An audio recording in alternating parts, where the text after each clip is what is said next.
Welcome to the Monday stream. I hope everyone's having an awesome Monday morning.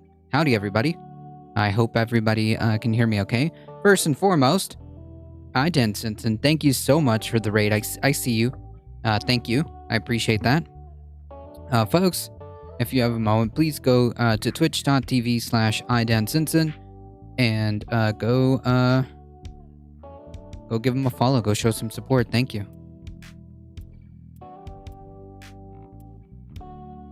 How did you do on the student loans? I personally don't have any student loans, but my 2217 here in London. Ooh, it's late. I personally don't have any student loans, but my partner, my girlfriend, does have student loans, and I also found out. Well, I also found out that she was a Pell Grant recipient. So that would be the 20K,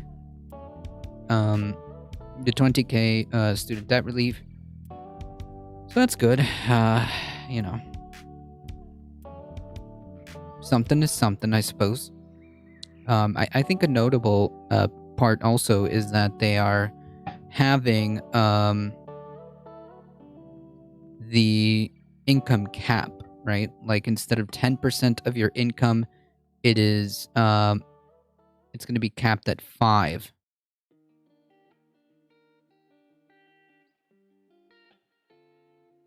So it's something. It's something. I think the last time you were on, but something happened at the same time that distracted me. Oh, no problem. No problem.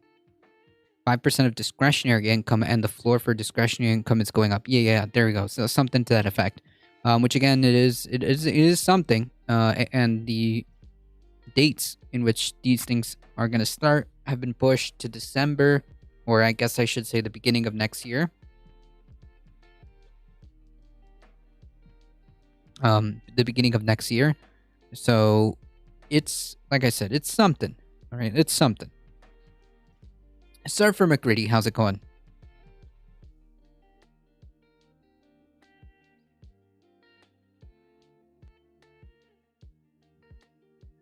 Way up if you're used to making less than 15 an hour. Yeah, no, she does not make 15. Hanging and definitely not watching from work. Gotcha. Did you see the Trump Technology and Media Group website? The Trump knows how to complain and shout how great he is. Yeah, I saw some like weird delusional stuff going on where he was trying to say that he wanted himself to be reinstated or something. Can you send me the screenshot? Was that from Truth Social, or was that something that he just said?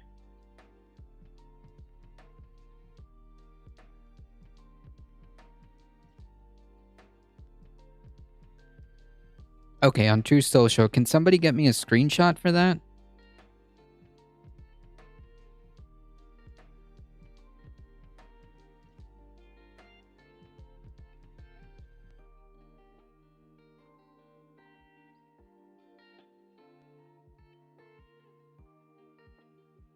Oh yeah, something to that effect. Either reinstate or hold like new elections or something like that. I'm busy, a full-time and a part-time job right now, and like living on my own for the first time. So yeah, sheesh, that's rough.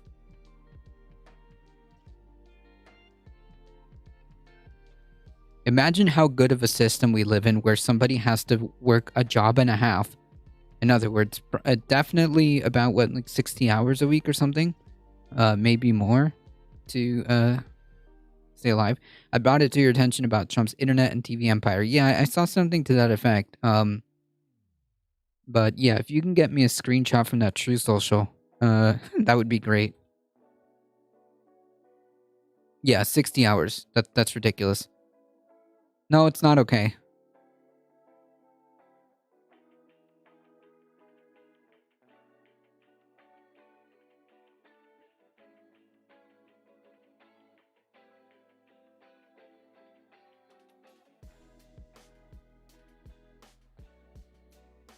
Not only does he not understand how American politics work after being president for 4 years, he doesn't understand that there's even a system in place to comply with. Yeah. He doesn't care about any of that, though.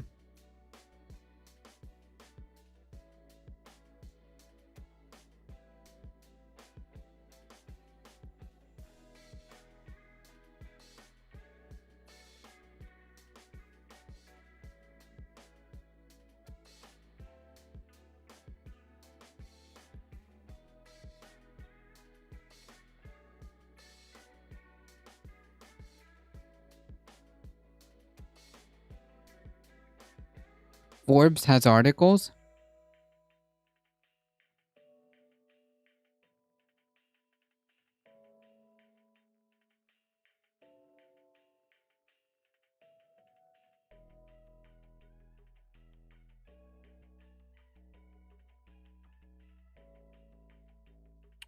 Okay.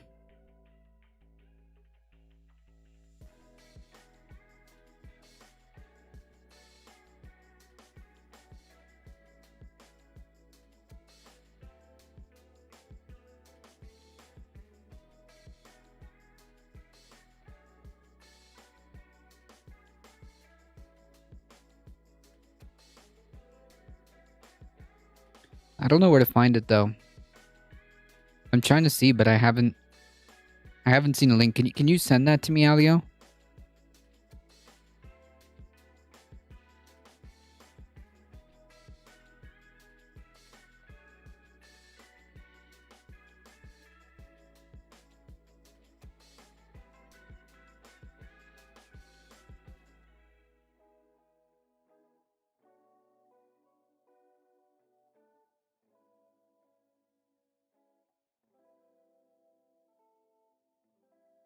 Yeah, but this is on Twitter. Like, do you have the Forbes article by any chance?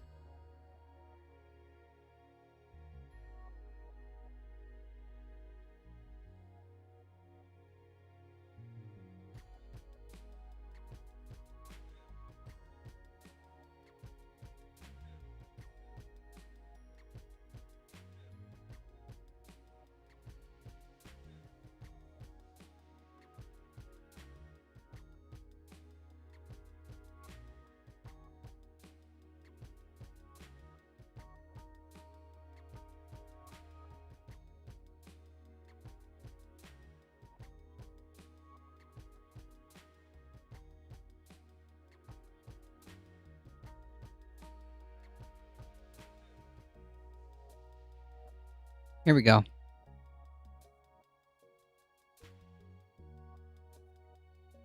Don't worry, we found something here. I guess we'll start with that.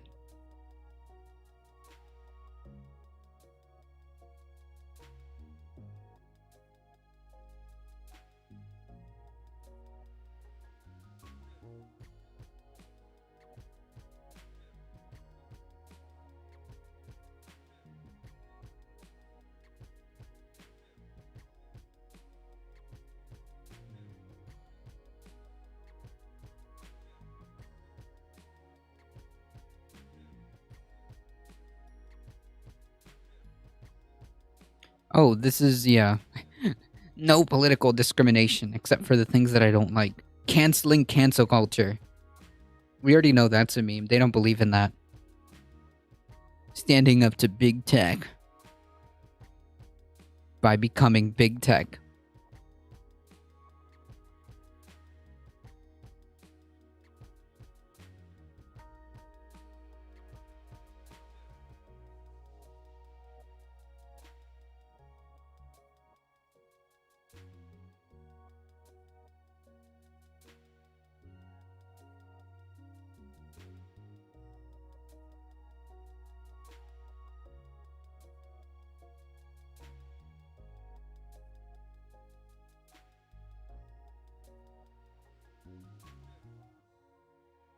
Anyways, I found an article. Is this about TMTG? Yeah, but I don't think that's going anywhere. Here. Let's start with this article. All right.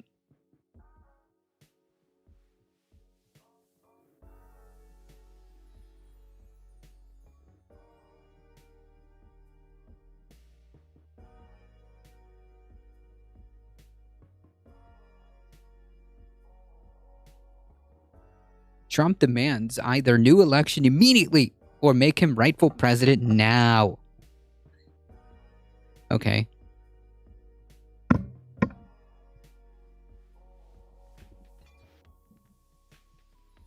No, that's actually not how that works. Thankfully, you don't get to throw a tantrum and suddenly get what you want. That's not how any of this works. Trump demands either he either new election immediately or make him rightful president now. Former President Trump on Monday took time off from melting down over the FBI executing a search warrant at his home to seize classified documents to demand that he be installed as commander-in-chief of the U.S. 22 months after he decisively lost the 2020 race. Yeah, this guy doesn't believe in any type of democratic institution. He doesn't believe in free and fair elections. He doesn't believe in any of that. Because fundamentally, he is an authoritarian fuck. That's what it is. Somebody changed his diaper already. Now we know why he had 3 wives, and what else? Trump is so calm and collected. Yeah, no. This guy is not he's not doing all right. He's not okay. Twice impeached ex-president, though, did propose a minimal solution if he is not returned to the White House right away. Declare the 2020 vote irreparably compromised and hold a new one immediately. No, that's not how this works at all. That's not how the process is at all, whatsoever. Not even remotely close. Yeah, no. There are avenues that you could take to essentially dispute results, dispute procedures, dispute things that happened during the election. We have processes like this, and he lost on all of them. At this point, it must have been like 60 cases. He lost. Any procedural avenues that he took just didn't work because there was nothing there. There's no evidence that suggests, there's no evidence whatsoever that indicates that there's some type of widespread of election fraud or any type of conspiracy between either the Democrats or Dominion voting machine or whatever BS you want to come up with. Dead leaders, I don't know. Whatever it is that your delusional mind has come up with. It's just not true.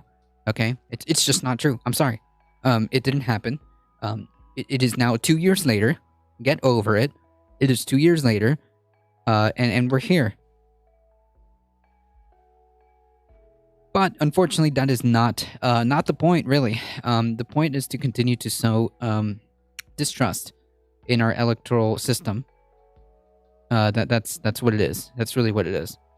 It's to continue to sow distrust in our electoral system without a shred of evidence, because they fundamentally don't believe in it. The Republican Party is incompatible with democracy.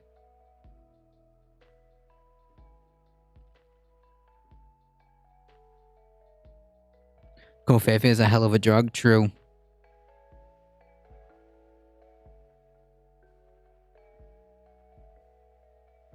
I don't know.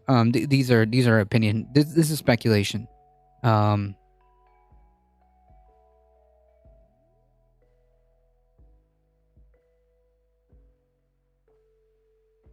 criminal statutes cited by the Justice Department in search of Donald Trump's Florida state for mishandled documents are rarely prosecuted, but legal experts say investigators may still be building a criminal case rather than simply retrieving classified records. Yeah, like, we'll see. We'll cross that bridge when we get there, you know? Personally, I don't expect any consequences, because that's just the way it has been. No accountability, nothing. So I don't expect that to happen, but if it does, it will be a nice surprise. In recent days, conservatives have latched onto remarks made by Facebook chief Mark Zuckerberg about his social platform's handling of the Hunter Biden laptop story ahead of the 2020 election, appearing on Joe Rogan's podcast. Zuckerberg revealed that the Justice Department had warned Facebook to be vigilant about Russian propaganda in the warning days of elections. Yeah, like, these people, like, see these, like, clips of, like, Joe Rogan, and they, like, saw, like, oh yeah, Mark Zuckerberg went on and he said that, like, they came up to him and warned him about, like, Russian propaganda. Yeah, okay. And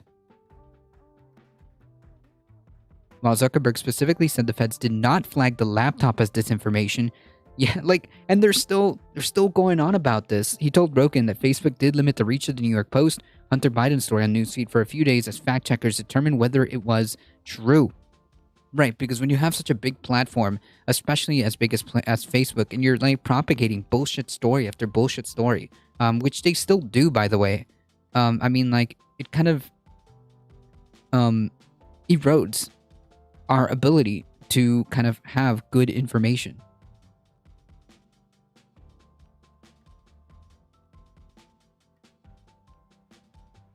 Yeah, I saw this.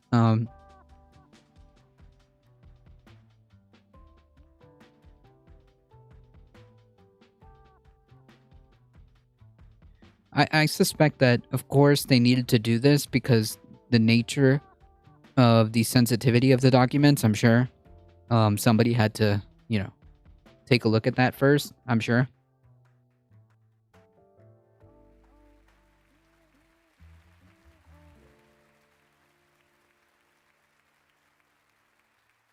Who's Robert Davis? Davies? Who's Robert Davies?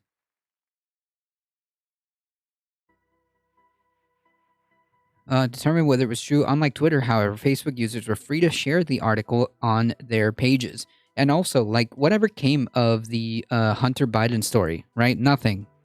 Because, well, there was nothing much there.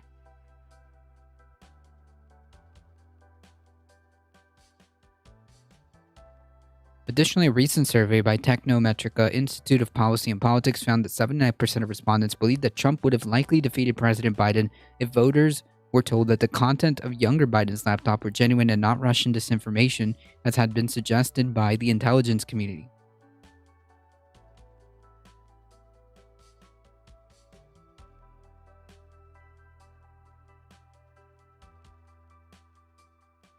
Trump, who had repeatedly and falsely claimed that the 2020 presidential election was stolen due to widespread election fraud, took his troubled social media site True Social in order to amplify his latest talking point.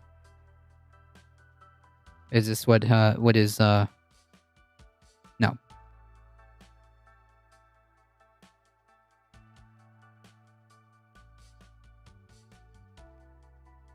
So now it comes out conclusively that the FBI buried. No, that's not what happened. Oh my god. That's literally not what happened. Not at all. Not at all. The FBI didn't bury the Hunter Biden story.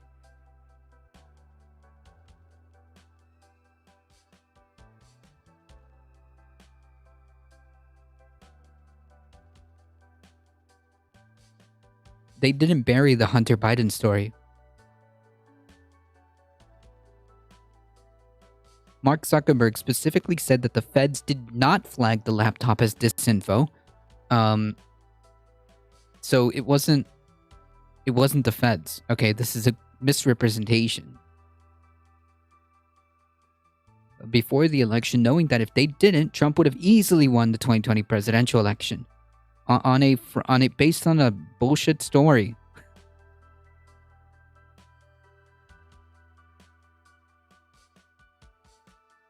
He continued that this massive fraud and election interference at a level never seen before in our country. Wait, is this the actual Oh, here we are. This is it. This is what I wanted. Okay.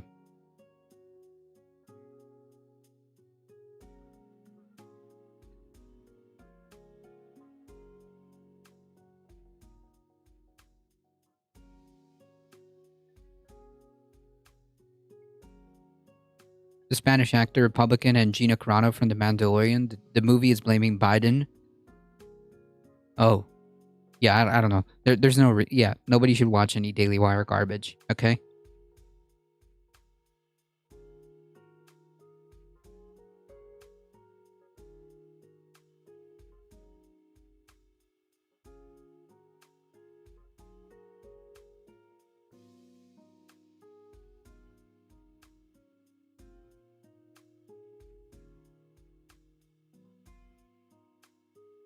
Trump had 4 years to investigate Hunter. It's a little too late now.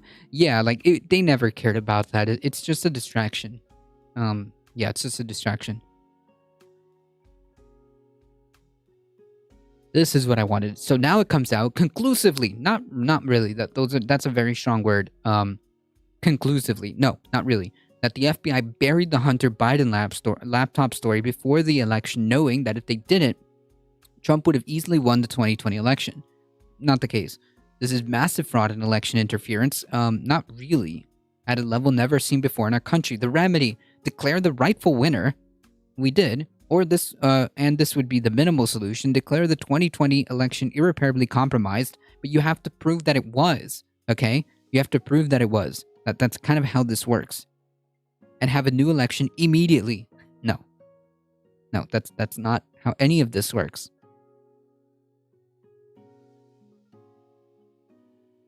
Does anybody know what the defense is for this? Like what the Republican spin is going to be on this? I mean, like, I don't know how else you can spin this, right?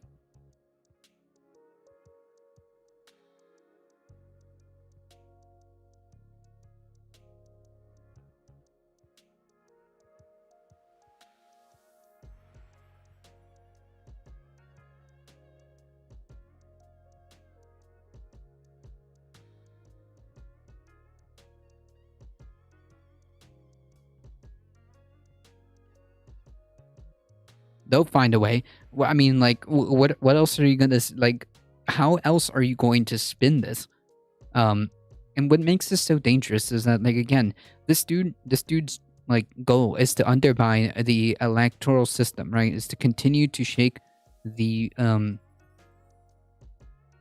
trust, to erode the trust of our election systems, and try to install himself as a wannabe dictator. That's really what he wants. Um,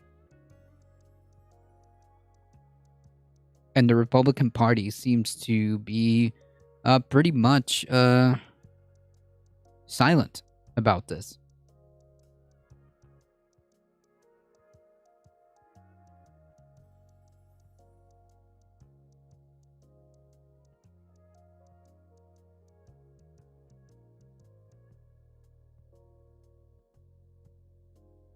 There's just zero evidence to suggest that there's any reason um, that this election went any differently than any normal election at all.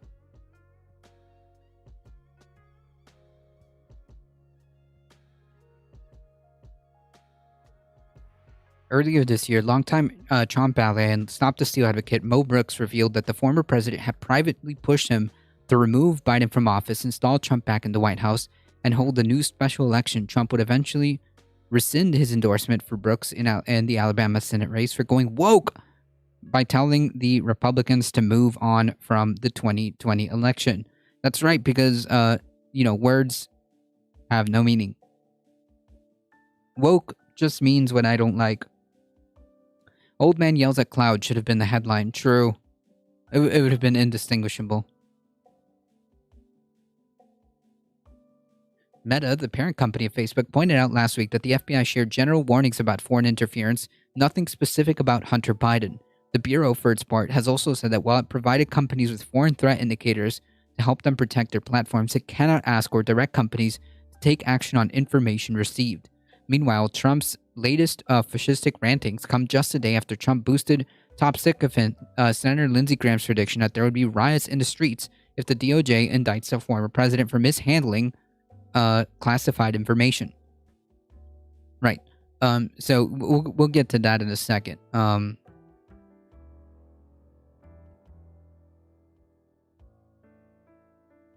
I guess that's a good segue, a good piggyback article.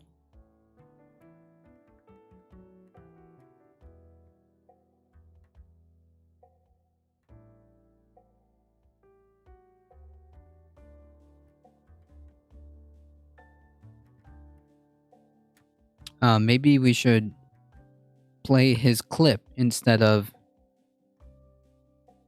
this article here. Okay.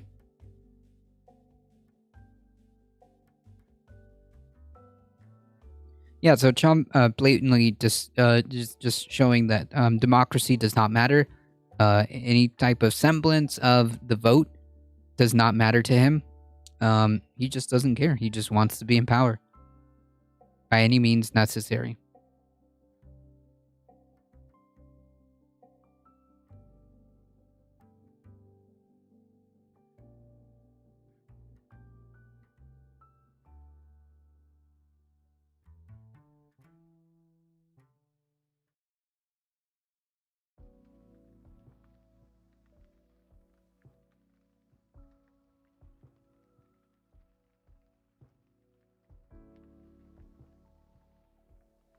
Who's going to be the ones doing the rioting? That's right.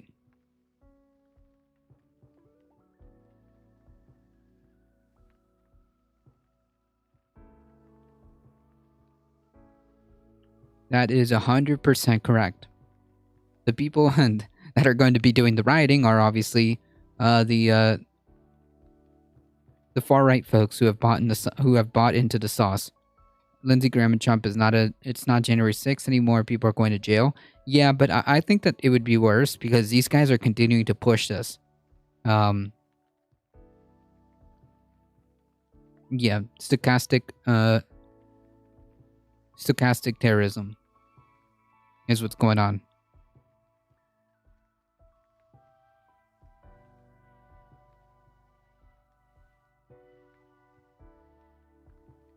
Okay, so let's go into that perfect segue here.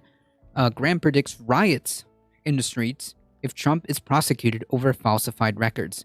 Yeah, so like, you can't prosecute Trump because there might be violence and it will be your fault. Okay. No. If he absolutely, if the evidence continues to build and there's a case, it doesn't matter. He should be, he should be prosecuted if the evidence continues to mount. It makes no difference. Like, we can't just throw out laws because somebody will threaten violence, right? Like, yes, well, we can't, uh, prosecute this murderer because people are threatening to to riot if we prosecute him. Like, what? No, this doesn't make sense. Okay, that's not how this works. Amid growing fears about political violence in the U.S., let's be very clear. This is from the right. This is the far right. A senior Republican senator predicted riots in the street if Donald Trump is prosecuted for mishandling classified information. Lindsey Graham of South Carolina made his remarks about the ex-president while speaking to Fox News' Sunday Night in America, hosted by Trey Gowdy, a former Republican congressman from the same state. Graham said, quote, "Most Republicans, including me, believe when it comes to Trump, there is no law. It's all about getting him. There's a there's a double standard when it comes to Trump. And how is there a double standard? Okay? What are you talking about?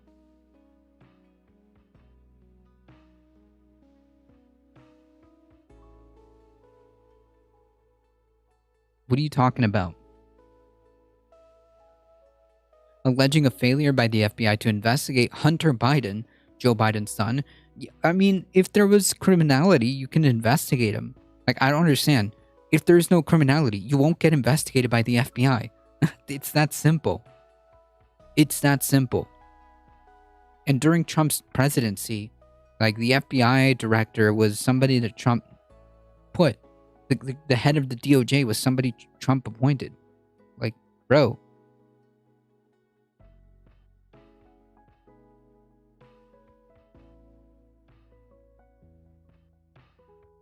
Graham added, I'll say this, if there's a prosecution of Donald Trump for mishandling classified information after the Clinton debacle, I don't know what that means, there will be riots in the streets. I assume that he means the Clinton email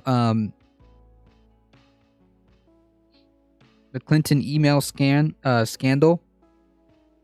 If that's what he's referring to, I've got news for everybody. I've got great news for those folks who are concerned. There was an FBI investigation. Okay? That's it. That's it.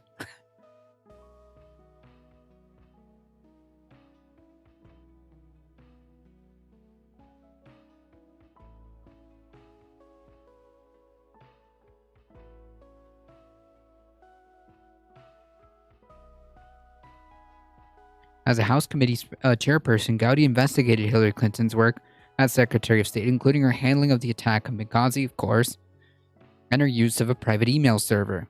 Clinton was not charged over the email issue.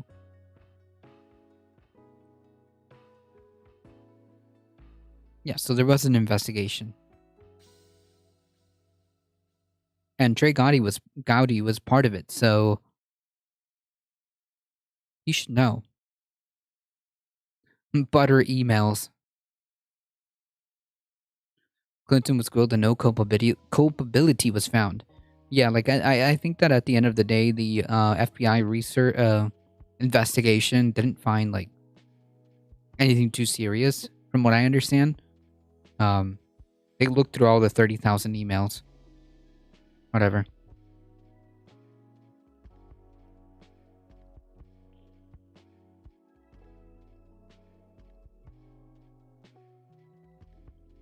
Oh my goodness. Trump seized on the Friday affidavit released, which redaction showed how concerns about illegal activity and obstruction of justice merited an FBI search at Trump's resort earlier this month. Trump is under investigation and could be indicted over the handling of classified White House records he took to Mar-a-Lago, his Florida home, in contravention of federal law. Trump seized on the search to claim unfair treatment and whip up supporters. He's reportedly close to announcing another White House run. He is eligible to do so because he escaped conviction in a second impeachment trial for inciting the Capitol attack. Graham's remarks were widely condemned. Law professor and former White House ethics chief Richard Painter referred to Trump supporters as the deadly attack on the Capitol, the insurrection, when he said a senator who called for riots in the streets if Trump is indicted should be expelled from the Senate. He's inciting January 6 all over again. The president of the Council of Foreign Relations, Richard House, said that the prediction that violence may follow any prosecution of former president may not qualify legally as incitement, but it is irresponsible all the same and will be seen by some as a call for violence. Right? It's stochastic terrorism. That's the point, right? That's the point. It's stochastic terrorism. Hey, Echo Wrestle Dragon, what are we talking about today? Oh, Lindsey Graham just casually, being a stochastic terrorist.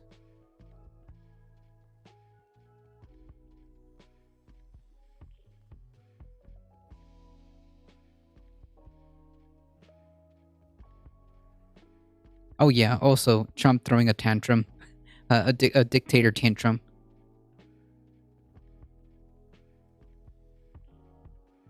As it will be seen by some as a call for violence, public officials are obliged to call for the rule of law. Yeah, but this guy doesn't believe in any of that. Graham was on friendly terms with Biden when they were senators together, but his dogged support of Trump has reportedly prompted the president to ice Graham out. In his interview with Gowdy, he slammed Biden's handling of the withdrawal from Afghanistan. Ooh, excuse me, and then returned to his theme, saying that as a simple-minded guy, he thought people wanted to be treated the same without regard of political ideology. Gowdy asked about his guest's own legal problems. I mean, like,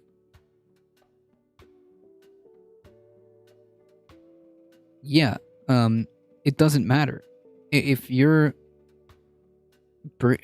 there's potential criminality, then you will be investigated regardless, right? You can't cry that this is some kind of political attack. This is not it, not it at all. Graham is resisting attempts to force him to testify about his involvement in Trump's attempt to overturn his electoral defeat in 2020 by Biden in Georgia, a swing state. Graham said that if we let county prosecutors start calling senators and members of Congress as witnesses when they're doing their job, we're out of a constitutional balance here. I've got a good legal case and I'm going to pursue it. I love the law except when it doesn't convenience me. I've never been more worried about law and politics as I am right now. Yeah. How can you tell a conservative Republican that the system works when it comes to Trump? What are you talking about? If you don't do stuff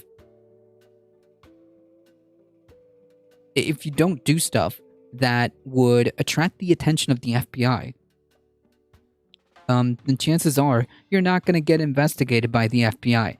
I'm just saying. If they try to prosecute Trump for mishandling classified information after Hillary Clinton set up a server in her basement, I'm still not convinced. These people lie all the time. I'm not convinced that this is exactly how it ended up being. Um, there would be literally riots in the streets. I worry about our country. Right. So again, if there ends up being a situation where there's enough evidence as it continues to build, there is enough evidence to move forward with a prosecution and a trial, that what? There's going to be riots in the street? Okay. Yeah. Send in the riot police. Did you see the pic with Trump and a Russian spy on a golf course? No, but I'm sure wouldn't be the first time, if you ask me. Trump indicted his approval. Trump indicated his approval, posting a video of Graham's remarks to True Social, the platform which Trump set up after being suspended from Twitter over the Capitol attack.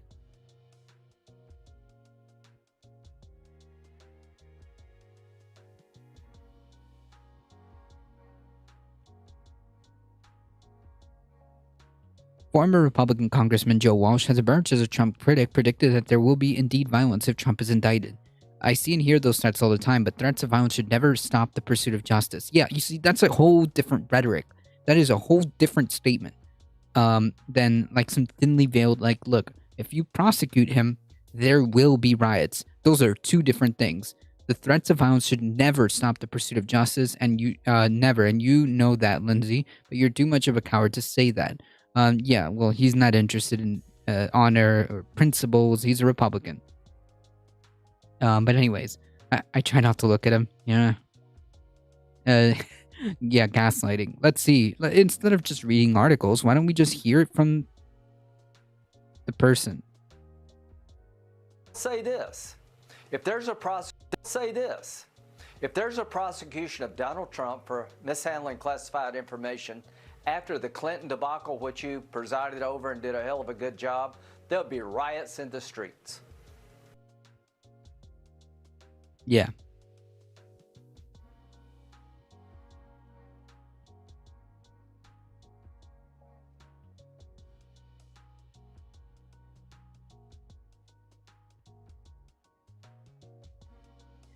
Worth mentioning that he said it again at the end of the interview after he was asked about his subpoena, and after he's saying, I love the law. Yeah, except when it doesn't, except when it inconveniences.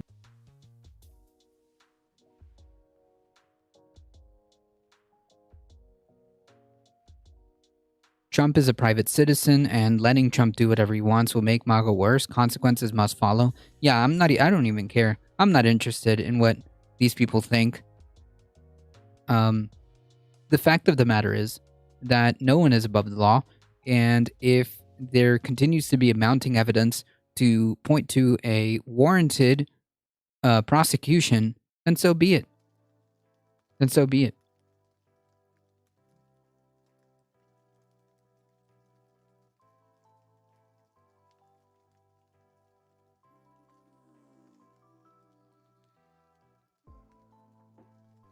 Things like this is completely unacceptable, and it should be immediately condemned. But it's not. This is the Republican Party. The Republican Party would fall in line behind this. Would fall in line with this sentiment if it means they get to stay in power.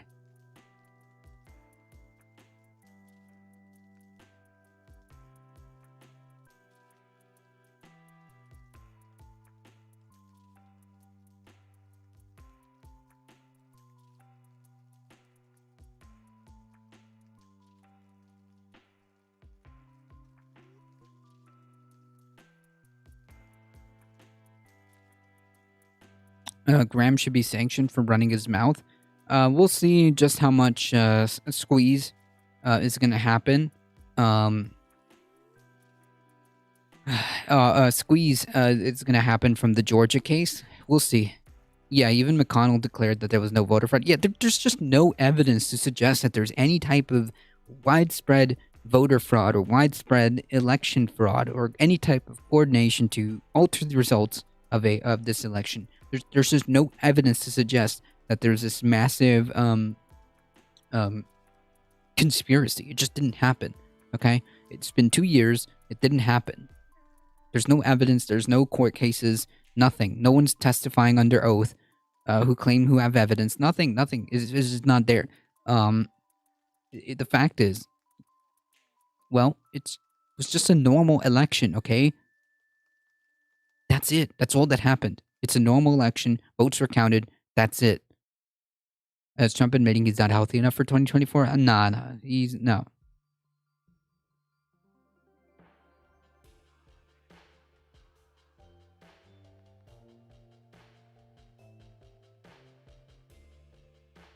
And what was Lindsey Graham saying before Trump? Now he's all buddy with Trump? Oh, yeah, no principles. Like I said, no principles whatsoever.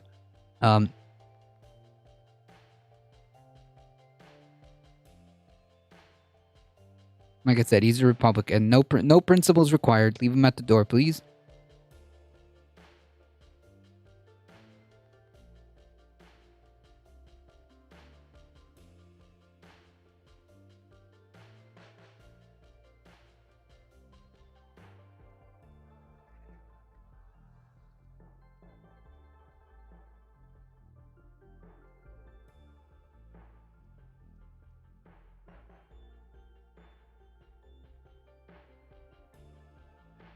Lindsey's a magic card because all he knows is how to flop.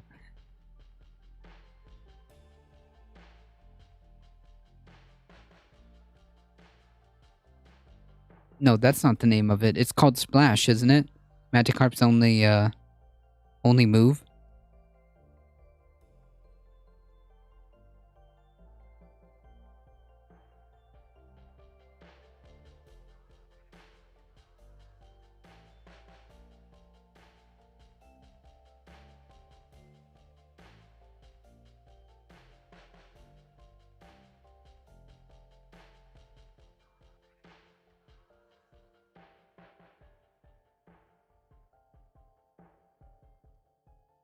All right, let's talk about this.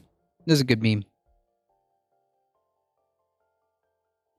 Proud Boy sentenced to 4.5 years in prison, or we should say, domestic terrorist was sentenced to 4.5 years in prison for the January 6th insurrection. Still says the election was stolen. Because that's what happens when you're so lost in the sauce that even as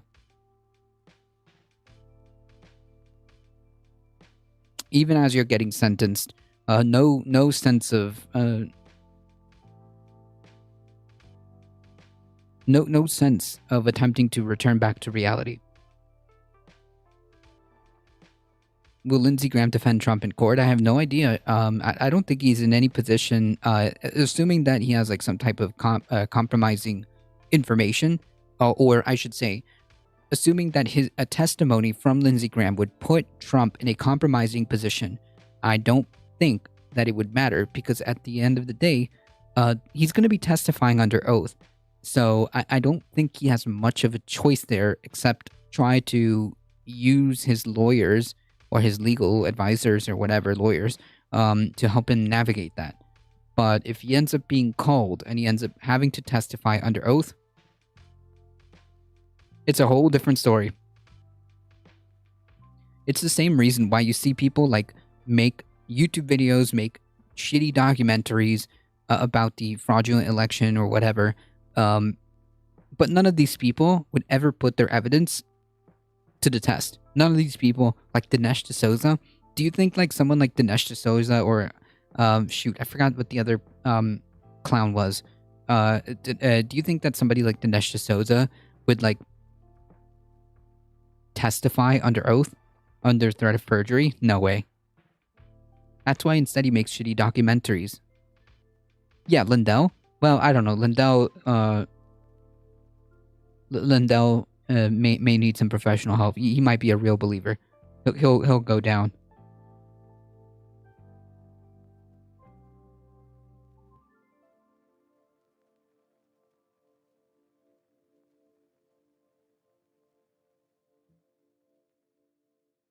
A former DC bartender and Proud Boy, who stormed the U.S. Capitol on the January 6th insurrection, was sentenced to 55 months in federal prison. Good. He pled guilty in June to obstruction of an official proceeding after he was caught on video joining a mob pursuing police officers and smashing a sign inside the U.S. Capitol. The two U.S. Police officers wrote victim impact statements in this case, urging Judge Timothy Kelly to give this guy a severe sentence in this case.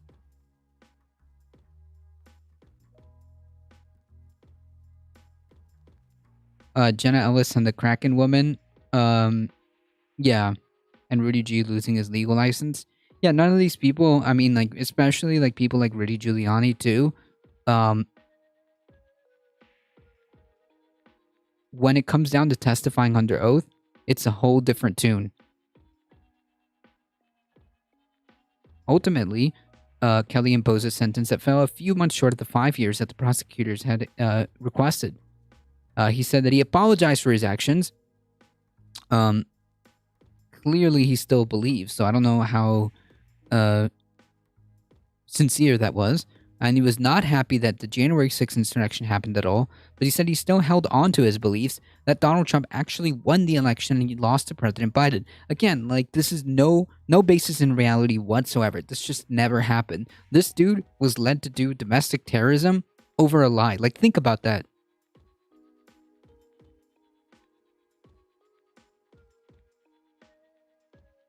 Think about that. This guy was like essentially a victim. Well, not a victim because like he has agency. He's a proud boy. Clearly, he has a proclivity to do this. Um, but like he did a domestic terrorism. He did a domestic terrorism on an entire basis of a lie, of a conspiracy theory, and he still believes it.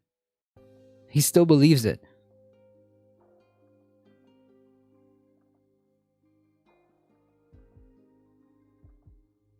I believe the election was stolen. Again, like no evidence whatsoever to make this statement. Where did Melissa Caroni go? I had no idea who that is.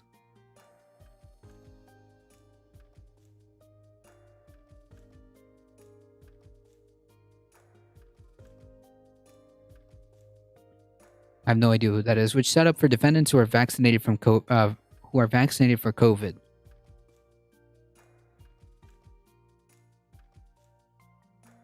Wait, who are or who aren't? Why would they need to be set up away, further away? I think they meant because this guy doesn't seem to be the type. If he doesn't believe the elections were legitimate, chances are this guy doesn't believe in the vaccines either. I broke the law, bottom line, regardless of whether I'm right or wrong in my feelings. Right, so again, this is a tacit admission that this has nothing to do with a basis of reality. This is all based on a feeling that you got from some authoritarian orange prick who decided to lead you all to do an insurrection.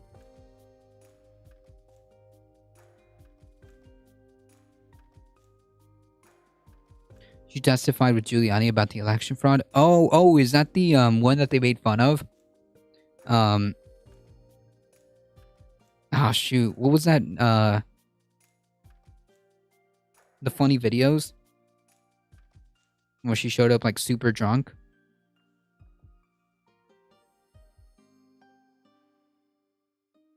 Oh yeah, okay. I know what you're talking about now. Yeah, no way.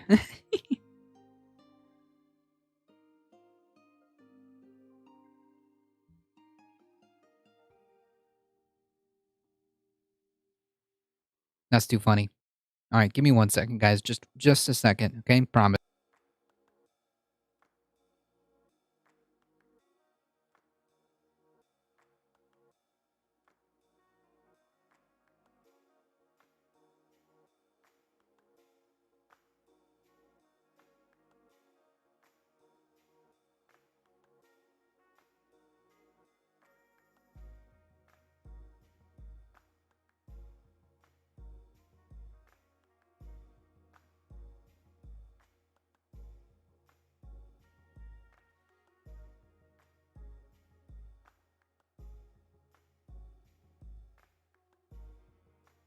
All right, sorry about that. Just had to grab my water.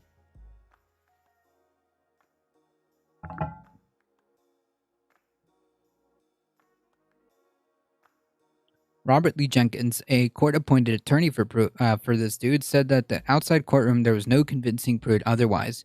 We had many conversations about it, and Mr. Pruitt is firm in his belief. Not a cult, by the way. In response to a question from NBC News, Jenkins said that Pruitt's family was extremely dismayed that Pruitt had got himself involved in the insurrection. Judge Kelly and his own attorney said that alcohol played a role in Pruitt's behavior, though a federal prosecutor pointed out that Pruitt's actions at the Capitol would have come about 6 hours after he said he was drinking. Oh, God. Um, this guy's attorney said he had an alcohol problem, even if he wasn't willing to admit it himself. And Jenkins said that the other members of the D.C. Proud Boys, whose texts were found on this guy's phone, should be concerned that they could be prosecuted as well. Good. Some of the texts, which were previously released in court documents, including discussions of plans. Remember, folks, this was supposed to be some type of sporadic thing, right? Wasn't planned, right?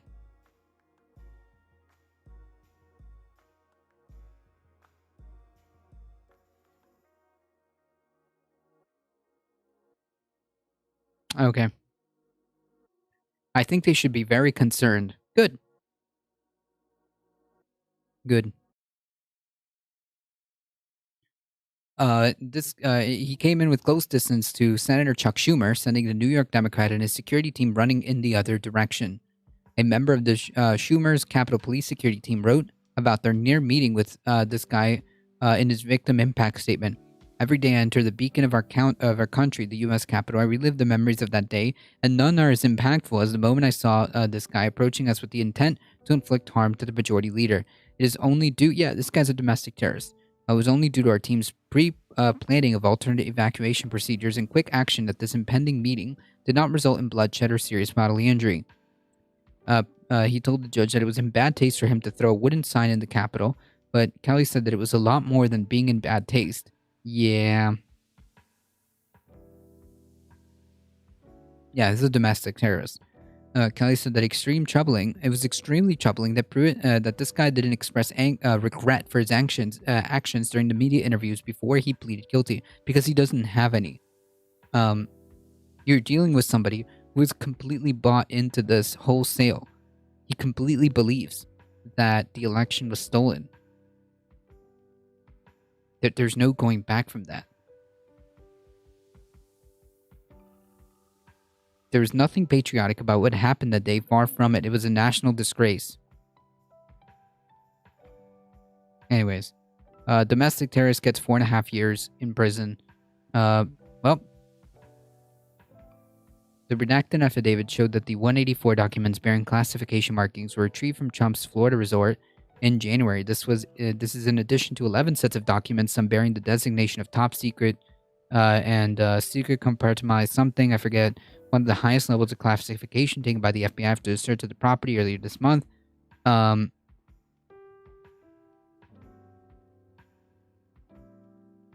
affidavit, which was used to convince a judge of the probable cause that had been committed. Yep. UNTV just waiting for another Oklahoma City incident because the people are willing to do such things. Like are you talking about the Oklahoma City bombing? I would not put it past these domestic terrorists to do something, or to at least be in that mindset.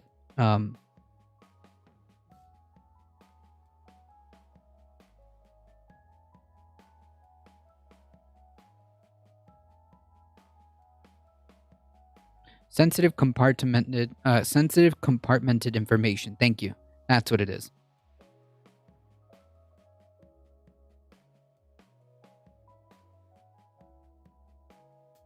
How's it going?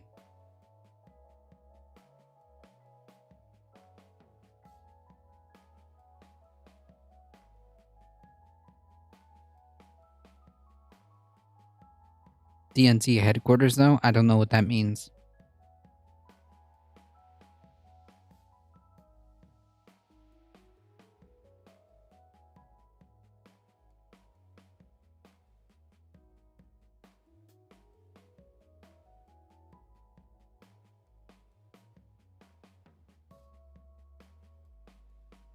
Are you saying that these domestic terrorists would threaten the DNC headquarters? I mean, I wouldn't be surprised.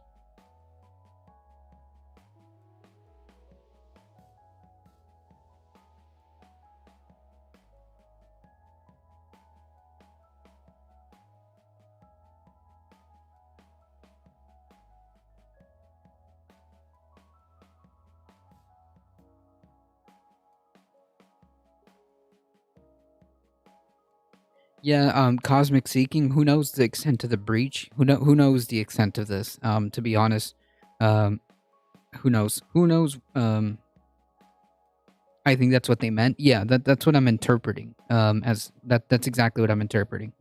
Um, I don't know cosmic seeking. I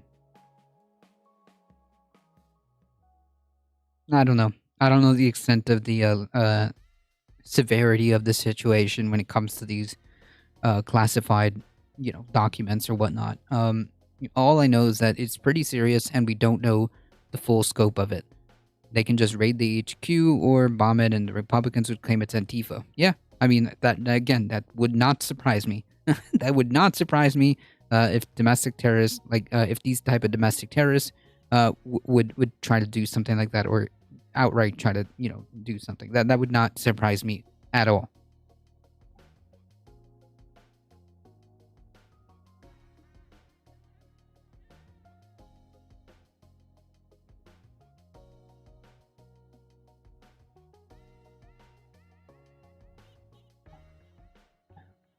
Reverberations over the FBI search of Mar-a-Lago will escalate this week as Trump challenges the Justice Department in court and the U.S. intelligence agencies assess whether his retention of classified documents harmed national security. Right. This is where we left off. Essentially, right now we are figuring out the scope of this. Republicans are, meanwhile, demanding more transparency over the unprecedented search. Why is this unprecedented? If you do stuff that warrants the FBI to look into you, why is that unprecedented? Um. Anyways, the next president's home seizing on a heavily redacted affidavit unsealed on Friday to raise suspicions of a politically motivated hit. No, it's that simple. A shady dude has been doing shady stuff his entire career. So yeah, surprise Pikachu face. He's continuing to do shady shit. Except in this case, it has very, very big ramifications. Like if it turns out, sorry about that. If it turns out that Republicans voted in a guy who literally gave out a bunch of like national security secrets out, yeah, they're gonna have a lot to answer for, or at least they're gonna have a lot to reckon with here. Because like you just don't do that. And it goes to show like just how poor judgment, how much poor judgment they had. I mean, how is it that you have such sensitive information just be like completely out there? But whatever, we'll see. We'll see the extent of this, but it doesn't look good. With right-wing social media, regular media, and churches all amping up these people, they're likely to go cannibal soon. Like the movement will implode in itself. That's the best case scenario. How's it going, Maple Leaf Dragon? I'm glad you stopped by. Oh, like explode. Oh, no, no, no. Oh, the opposite. Yikes. I mean, that's a very possible avenue, too. I saw you hanging out at the Beckett Spheres channel. That was pretty nice. Cool. Pretty cool stuff going on there. Republicans are meanwhile demanding more transparency over the unprecedented search. Again, not unprecedented. Seizing on a heavily redacted affidavit to raise suspicions of a politically motivated hit. Again, if you don't do sketchy stuff to have the FBI look into you, then yeah, they won't.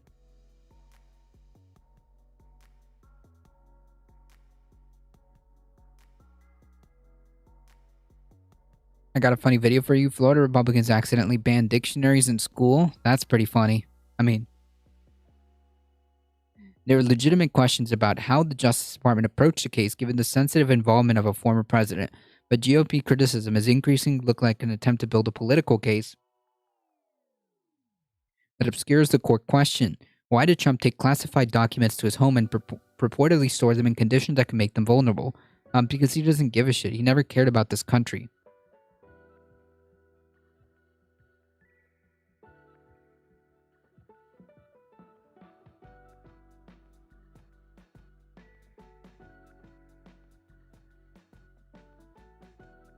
Inflation is literally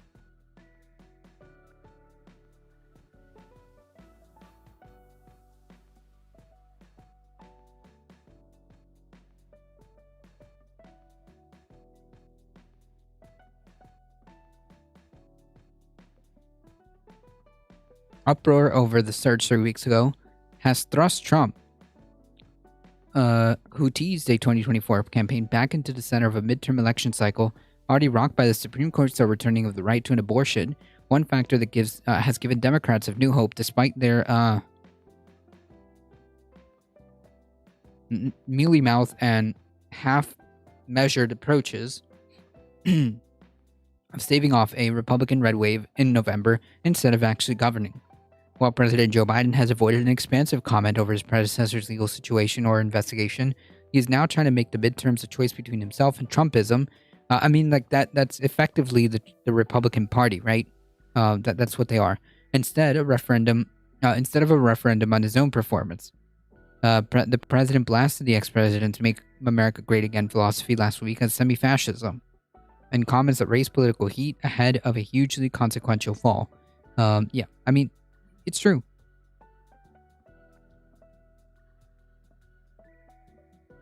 Okay, yes, we know.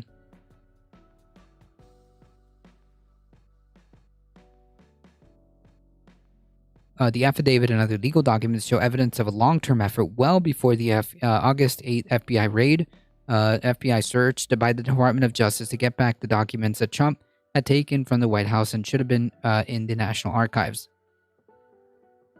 But Republicans have capitalized on multiple redactions that cloak the full reasons behind for the subsequent FBI warrant and search to fuel the sense of uncertainty and accuse the Bureau and Attorney General Merrick Garland of overreaching. New Hampshire Governor Chris Sununu told CNN's Dana Bash on the State of the Union that the DOJ should give Americans more information about the kind of secret documents that were at Trump's residence and why they felt compelled to take politically explosive steps of mounting search. Wait, who is this?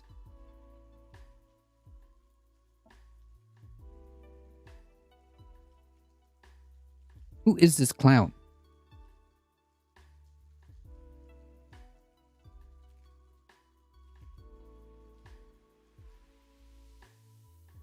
Oh, he's a Republican. Oh, okay, of course. Of course. The reason why we can't see those documents is because they're secret. They're top secret. They're the most highest levels of secrecy. Okay, that's the problem. That's why we're in this situation. Okay. About what kind of secret documents? The whole point is that they're secret. You absolute clown.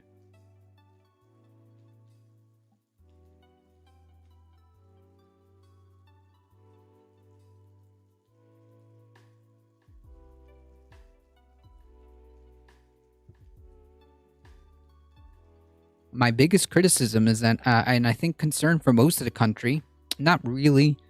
I don't think he speaks for most of the country. Most of the country is actually in favor of investigations to continue. Most of the country is in favor of investigations into Trump to continue. Follow wherever the evidence leads.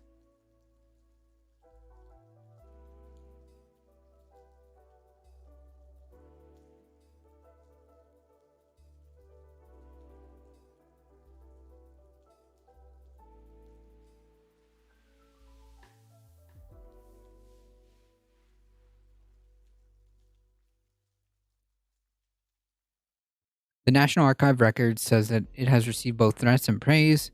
Yeah, I'm not surprised. Include messages accusing employees of corruption and conspiring against the former president, or congratulating them for bringing him down. Yeah, none of those are... Okay, anyways. My biggest criticism, and I think the concern for most of the country, is where's the transparency? If you're going to take unprecedented action and execute a search warrant on a former president's house, well, you have better have a strategy for unprecedented transparency. Well, I mean, it's this simple. If there's enough evidence to warrant an investigation, clearly you are doing some you're doing something wrong. Okay, if the FBI is gathering information and presenting it, and successfully obtaining a search warrant, and then executing that search warrant, you're doing something wrong. Okay, you're doing something sketchy, and there's nothing else to it. There's literally, it's as simple as that. You do sketchy stuff. In this case, play around with or mishandle very sensitive national security documents or whatever. And yeah, the FBI is there.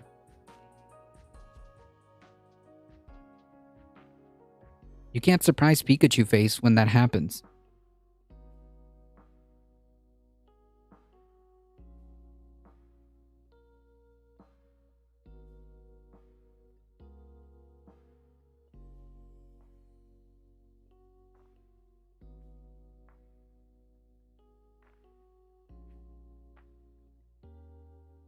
I'm not really sold on this article, gonna be honest. In 3 seconds. Not really sold on this article.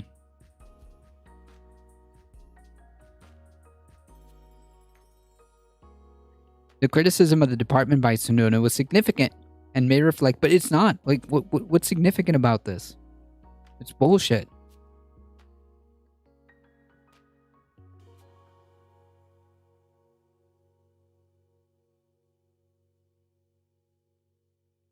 Classified in January. And Governor, we learned Friday from this new affidavit that is redacted that the FBI found 184 documents marked classified in January, and it included more than 24 labeled top secret. We also learned that the retrieved sensitive information on human clandestine sources. How concerned are you about this?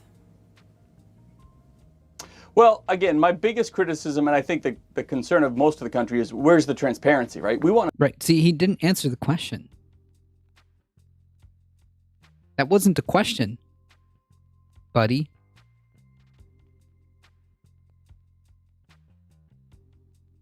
That was not the question at all. want to see it. And one thing I was very aggressive about was saying, look, if you're going to take unprecedented action and raid a former president's house, well, you better have a strategy for unprecedented transparency. So I think we're all concerned about what might be in those documents. Some were classified, some weren't, you know, what the serious nature was. But show us. You got to be able to show your cards when you're taking actions like this. But you know that you can't show all your cards when you're talking about top secret information. Yeah, like what?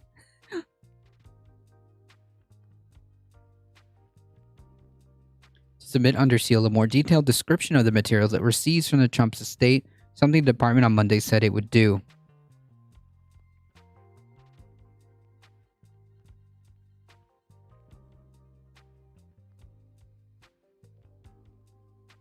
Okay, so we might find out more information.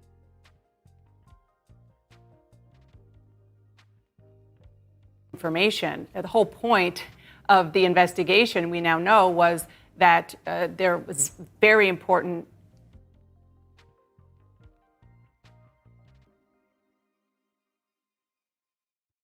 Yeah, some was, some wasn't. Yeah, it's not even relevant, right?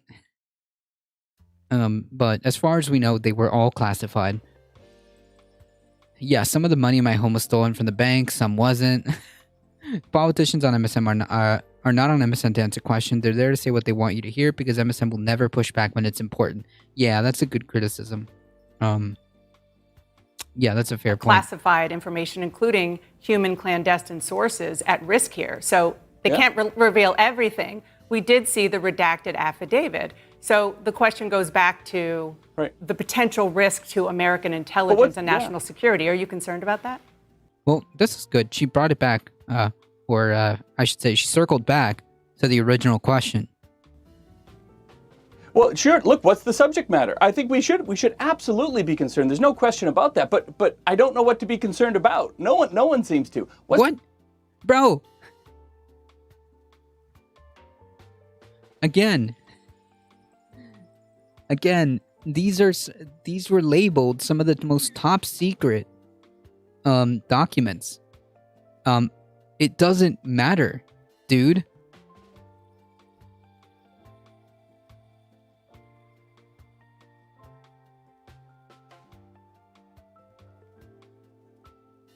That's the problem.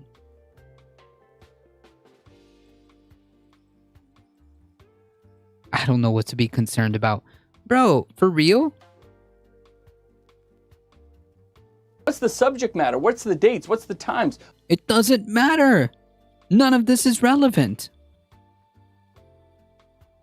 What are we talking about But here? aren't you Of course, concerned you can't that just open knowing- the whole investigation up. But Yeah, sure. I'm sorry to interrupt, but are you concerned that revealing that will kind of defeat the purpose of the investigation, which is to try to keep information that is supposed to be secret just that for national security reasons?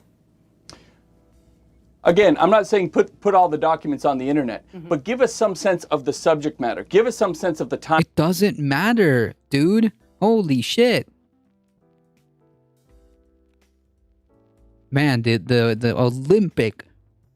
Olympic levels of mental gymnastics necessary to do this is actually almost worth admiration. This is wild.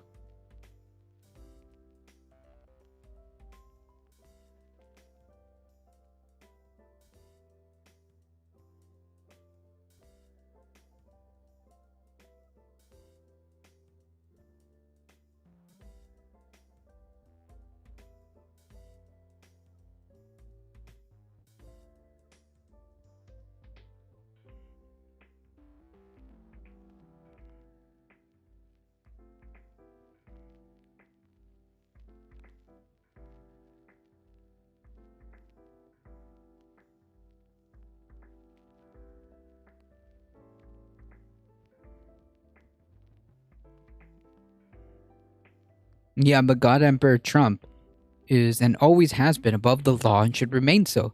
And if you try to say otherwise, his followers will smite you into oblivion or, just do another insurrection.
Because our number one priority is to protect his ego, so he'll say nice things about me. Yep.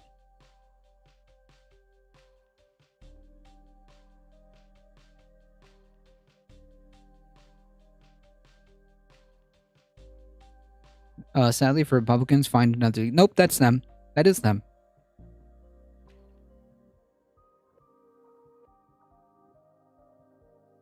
It's them.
I just caught something that I want to find, but I'm having trouble finding it.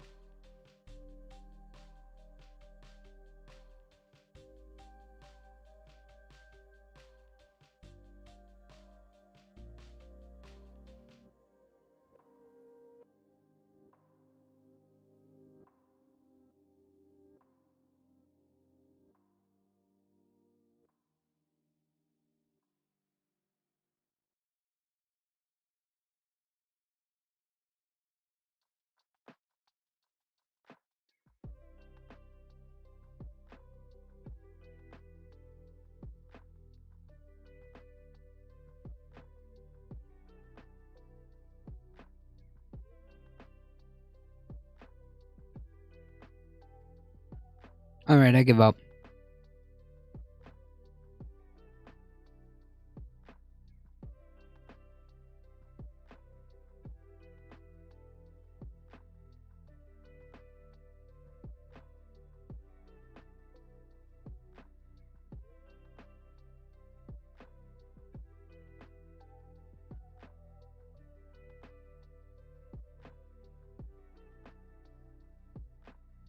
A May 25th letter from one of Trump's lawyers attached an exhibit to the search affidavit advances a broad view of presidential power, asserting that the commander-in-chief have absolute authority to declassify whatever he wants, and also that primary law governing the handling of U.S. classified information simply doesn't apply to the president himself. No, that's obviously not true, and I think that what they're looking into has no bearing on whether or not these were actually classified or not, or declassified. Yeah, so what Trump's lawyers are saying is incorrect, or at least there's a misunderstanding of how that works.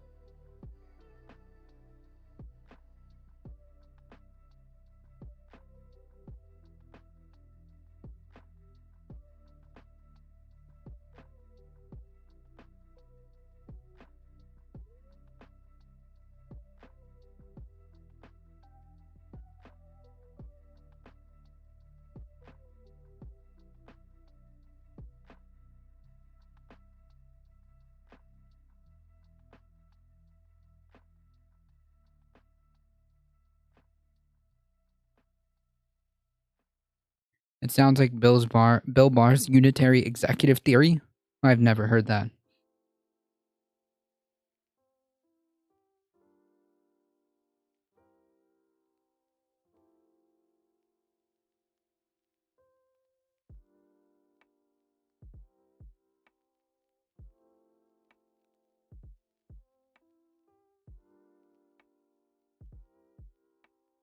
Anyways, I can't find it. Well, there was a headline. Barr basically thinks the president should be a king while in office.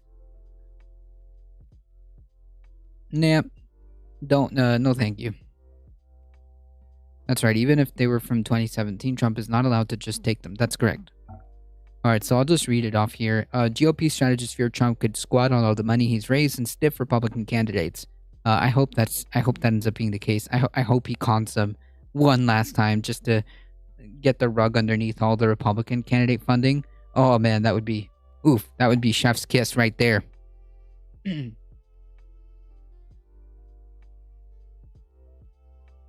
we forget to add a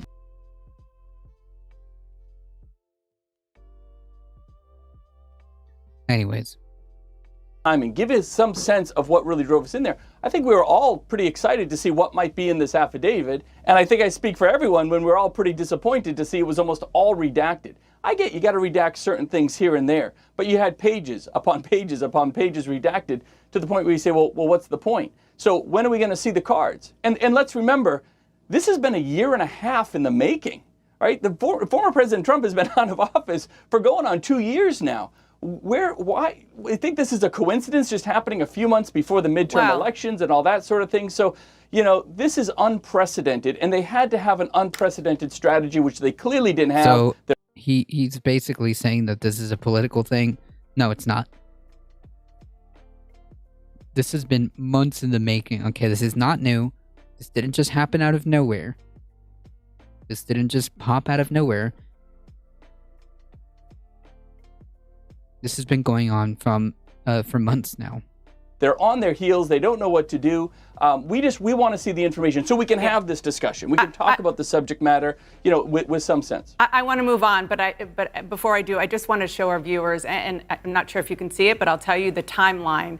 It's not as if the archives and then the FBI and the Justice Department were not trying. Right. Like, again, she's completely correct here. This is not new. I heard rumors that Trump wants to be a Ted Turner. I don't know what Ted Turner is. They didn't just wake up one day and say, I'm going to go into Mar-a-Lago. It started in May 2021, and it ended with the search, but it was after an exhaustive attempt to get this information. And it just so happened that the timing ended where it did. Yeah. Exactly. It's political to the GOP because it's exactly what they would do. Yeah, exactly. Every accusation is a confession. Yeah. Every accusation is a confession. Gaslight, obstruct, and project. That's it. All right. Well, I think it's no secret that the Republicans who run the state of Florida, led of course by Ron DeSantis, are going full-blown authoritarian and have been for the last 2 years, right? We have seen it with the Stop Woke Act that, of course, last week was ruled unconstitutional by a judge. Unfortunately, that judge didn't put an injunction on enacting it as they await the appeals from DeSantis' team. So it's still here. It's still a thing. It's still enforceable, even though it's unconstitutional because the judge declined to put an injunction on it. So that was really stupid. But what's even dumber, by the way, is that legislation signed by our moron governor, passed by the idiots that control the Florida State House. Yeah, Republicans. That seemed to be his plan with Trump News or whatever, but then he won. Turner is media mogul who owns CNS, TBS, and TNT. Oh, okay, I see.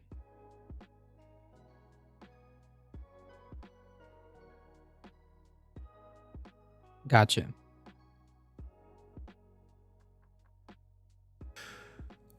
They've effectively banned dictionaries from school districts here in the state of Florida. Nice. Great job, Now, Republicans. There is a caveat to that, of course, and if you already have a dictionary in your classroom or in your school library, you can keep that. But you can't get new dictionaries until we go through them individually and approve them, because that is part of HB 1467 that says that no books can be given to or purchased by a school unless they have been pre-approved and inspected. So what's happening right now in the Sarasota School District down here in the state of Florida is that they have literally hundreds of dictionaries that have been donated to the school district of 45,000 kids in 62 different schools. So they got hundreds of dictionaries that were donated by local Rotary clubs. That's it, just dictionaries, by the way. It's not like they're sneaking in copies of Playboy in between the pages. These are just dictionaries. But Florida law, the way it was written, says that these school districts cannot have these dictionaries. Now, hold on. The simulacra has a good point. We got to check the W's for woke. Okay? That's what we need to do. Because we have to go through and inspect them and approve them. Oh, and by the way, we're not going to do that until the end of this school year. So you had members of the Rotary Club, right? Concerned citizens, wanting to help out schools. We understand schools across the country underfunded, can't afford books, can't afford things. So they did a dictionary drive. Let's at least let kids have dictionaries. No. Not under Ron DeSantis' rule. Oh, hell no. What if that dictionary has the word woke in it? Well, then you're going to be glad we went through and, I guess what, blacked all that out, took a Sharpie, just crossed it out, so nobody can learn what woke means, because it doesn't mean what you think it means. Are you going to mark through words like gay, transgender, I haven't seen black, this, I swear. immigrant, migrant, woman. You're going to go through and cross all those words out so these dictionaries can be If they had their ideal world, yes. Yes, they would. approved by you? Again, we're talking about quite possibly one of the least controversial books ever published, a frickin' dictionary. And the schools cannot accept B for them bigot. There we go. because Ron DeSantis and his authoritarian government have not approved these dictionaries. And we may not even get to it until next summer. Holy yikes. Wait, this is literally 1984. In spite of all of this, Actually doing the meme. Wait, unironically, this is 1984. Yeah, the way, oh man, is it Ministry of Truth? Mini True? Would constantly, everything that went out from the Ministry of Truth had to be carefully inspected and edited if necessary, and carefully redacted, catered, and tailored before it went out. And the main character's job, I think, was to memory hole things that he was given, right? He was supposed to memory hole anything that was not approved or something like that, or he had to take out essentially like whatever it is that they told him to memory hole. Yeah, literally 1984. Nice. You have to give these Florida Republicans and Republicans all over the country absolute credit for doing something that our teachers, our librarians, politicians have been trying to do for years and have failed miserably at it. Yeah, because Republicans are all about freedom and small government. Yeah. War is peace. Freedom is slavery. Ignorance is strength. And that is, these Republicans have made reading seem like something that's hip and cool and edgy, right? Reading at this point is almost like a rebellious act, especially here in the state of Florida, with our growing list of banned books that now includes the dictionaries. So if you want to be a rebel down here in the state of Florida, head over to your local library and check out a couple of books. Republicans think that's probably the worst thing you could do. Makes you weird, makes you different. And isn't that one of the biggest things that appeals to teenagers, huh? So hey, if we can get more people reading, then maybe there's a silver lining to all of this after all. Grab a Webster's Not to a look big cool. one, True. but maybe a little one. Hey everyone, this is Aspen. And did you know that for the low cost of $0 per day, you can subscribe to the Fair and Balanced YouTube channel? Cute.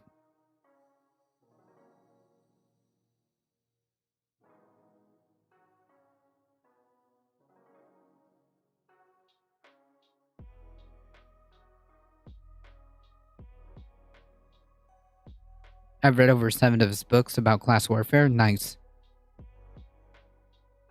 Adaptation energy use into our... Did we forget to add adaptation energy use into our mitigation calculations? And is cryptocurrency getting a green update? Welcome to the Climate Recap from the Beckosphere Climate Corner, your go-to place for international and US-based climate news. I'm Becky Hoke, a climate communicator. Today is Monday, August 29th. Let's jump right into today's news. Let's start with some extreme weather events. See, this is what happens when I don't read all the newsletters. I missed flash flooding in central Mississippi last Wednesday that came after over a foot of rain fell in a 24-hour period. This was another 1 in 500 year event. A nursing home had to be evacuated, but no deaths have been reported. Meanwhile, the Moose Fire in Idaho has scorched almost 97,000 acres, or about 40,000 hectares, and has been going since July 17th. Idaho, like the rest of the West, is in its worst drought in 1,200 years, so wildfires spark quick and burn hot and fast. It is currently only 41% contained. Luckily, it's fairly far away from most structures and people. Up to 1 in 6 native tree species in the continental U.S. are at risk of extinction, according to a new assessment published in the journal Plants, People, Planet. Between invasive insects, surging diseases, and climate change-induced wildfires and drought, these trees have a lot of stressors. Yet out of 881 tree species, only 8 are federally recognized as endangered or threatened. More than 2/3 of U.S. native tree species had never been assessed for their extinction risk, and others hadn't been assessed in decades, despite conditions changing since then. 17 tree species the assessment deems at risk are not conserved in botanical gardens or scientific collections either, so they could be lost to history. The International Union for the Conservation of Nature is apparently a bit plant blind with its red list, with mammals representing far beyond their fair share compared to trees. Plant blindness is a human tendency to overlook the plants that surround us, and it hinders us from paying attention to the things that suck up carbon dioxide and give us oxygen. If you want to learn more about these gaps in research, definitely check out the source list linked in the description. Let's continue with the climate studies. NASA, NOAA, FEMA, the EPA, and the DoD, and several other U.S. government agencies project that the sea will rise between 10 and 12 inches or 25 to 30 centimeters on average above today's levels by 2050. A foot of rain in 24 hours? Over the last 100 years. The report is an update of a 2017 original global and regional sea level rise scenarios for the United States, which forecasted sea level rise to about the year 2150. This update provides a near-term projection for 2050. According to the report, quote, by 2050, moderate, typically damaging, flooding is expected to occur on average more than 10 times as often as it does today and can be intensified by local factors. Major flooding is expected to happen more than 5 times as often as today, so like 1 every 5 years instead of 1 every 25 years. Nice. Because the sea doesn't rise around the world uniformly, parts of the East Coast could actually see sea levels as high as 18 inches by 2050. These projections will help local, state, and federal governments better prepare for sea level rise, coastal flooding, saltwater inundation, coastal erosion, and hurricanes. Now, they know. It's just like they'll have this information. It's just a matter of what they do with it. We'll see. But I don't trust these politicians. But 18 inches is a lot. By 2050, folks, that's less than 30 years. That's 28 years from now, more or less. Frankly, government agencies need to prepare for sea level rise at least 80 years into the future, though, which could be anywhere from 2 to 7 feet, or 0.6 to 2.1 meters. That is depending wild. on how we do at curbing emissions. That is wild. If you want to know how the different sea level rise projections will look on the U.S. coastlines, I'll leave a link to an interactive map. Oh, mega yikes. Let's move away from the U.S. for this next study. New research published in the journal Nature Communications looks at a very underrepresented source of energy use: climate adaptation. Climate change has already increased energy use through air conditioning, refrigeration, and heating, for example.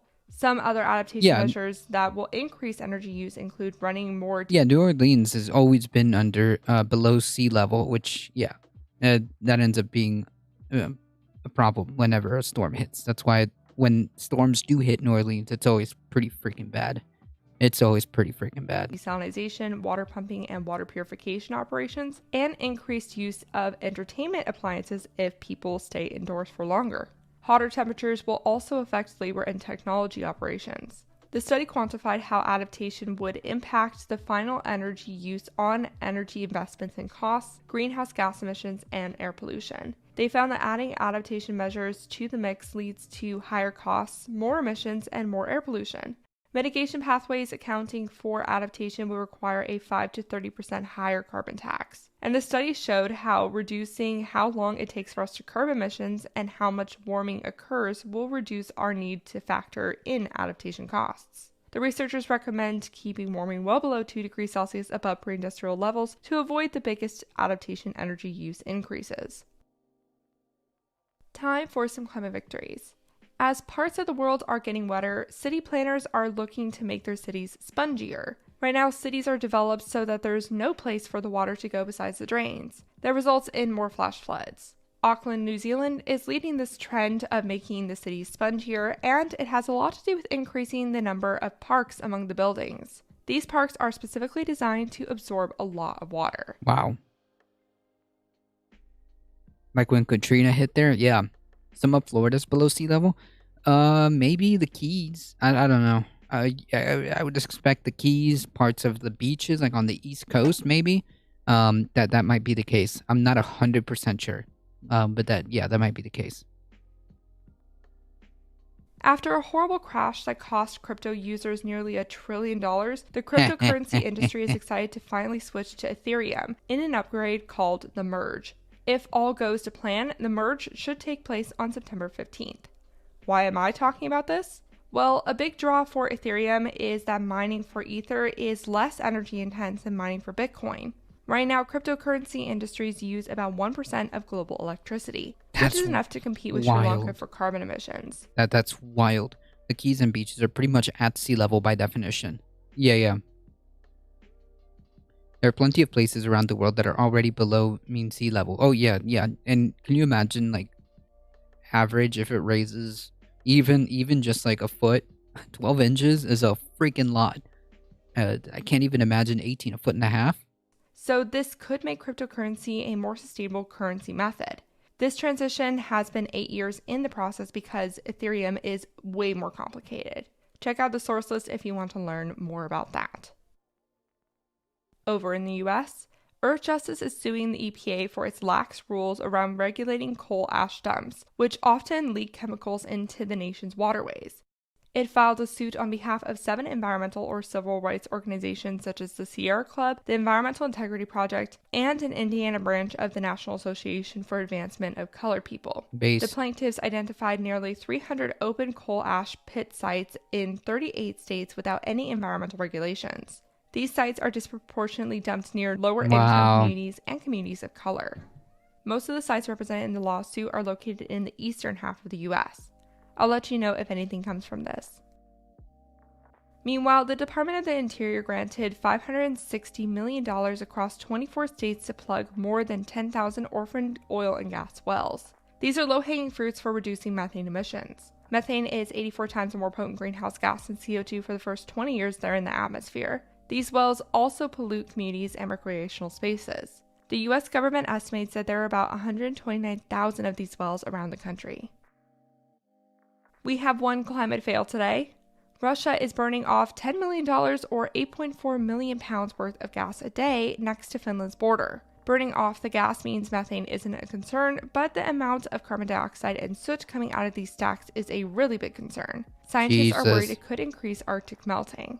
It has been burning since mid-July, when the Nord Stream 1 pipeline supply shrunk for Germany. This could be due to technical issues that result in operators deciding it was easier or safer to burn off the gas, or they could be flaring in front of the rest of Europe to remind them how much power Russia has over the energy sector. Either way, the flare is releasing 9,000 tons of CO2 into the atmosphere daily and releasing soot, also known as black carbon. One melts the Arctic over time, while the other sits on the ice and melts it immediately. And we also have one chemical fail. The 2010 Deepwater Horizon oil spill that leaked an estimated 210 million gallons into the Gulf of Mexico, killing 80,000 birds, 26,000 marine species, and 11 people, also messed with the local dolphin population's gene expression. This has resulted in about 80% of the dolphins experiencing a weak immune system, inflammation, reproductive failure, lung issues, and cardiac dysfunction. The population has declined by 45% over the last 12 years. As if you need another reason to dislike fossil fuels. And let's finish today's episode with some good mental health news. That's so depressing. Wyoming, Pennsylvania, Texas, Missouri, and Virginia have all signed up to receive care via the Agri-Stress Helpline for farmers and ranchers. Agri-Stress is staffed 24/7 and is there to help provide mental health support for farmers and ranchers in a more specialized way than the National Suicide Prevention Lifeline, which is also available. The company's call workers have a better understanding of issues facing the agriculture industry, which is getting more out of control due to climate change and market fluctuations, among many other things. Farm labor help, crisis de-escalation, and financial help are the top 3 reasons for calls in states so far. Wow.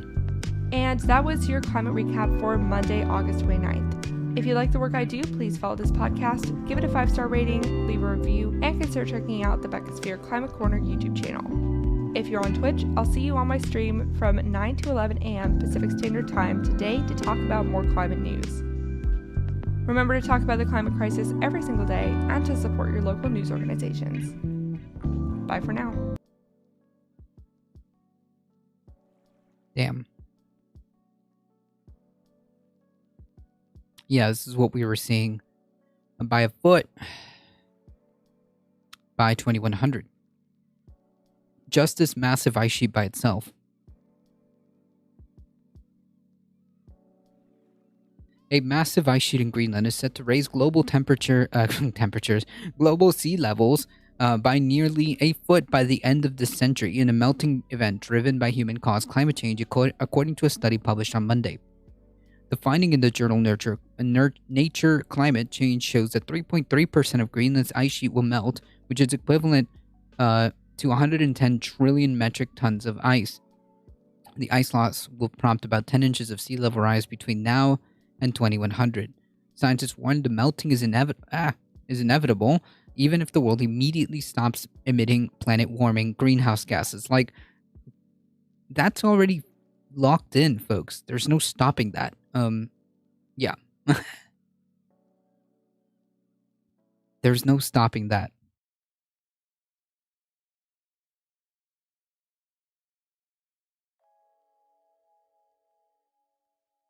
The study's forecast of a minimum 10 inches of sea level rise between now... of a minimum 10 inches of sea level rise is more than twice as much as the sea level rise as researchers previously predicted from the melting of Greenland's ice sheet. It is the second biggest ice sheet in the world behind the one in the Antarctic that covers 80% of the island. Previous research has suggested that if all of the ice were to melt, global sea levels would rise by as much as 23 feet, just hypothetically. What they don't mention is the continued reduction of the Antarctic ice and polar ice, too. Yeesh. Becky is very special. She does good work. Scientists located in Belgium, Denmark, Finland, Norway, the Netherlands, Switzerland, and the US conducted the study by using satellite measurements of ice loss from Greenland and the shape of the ice caps from 2000 to 2019.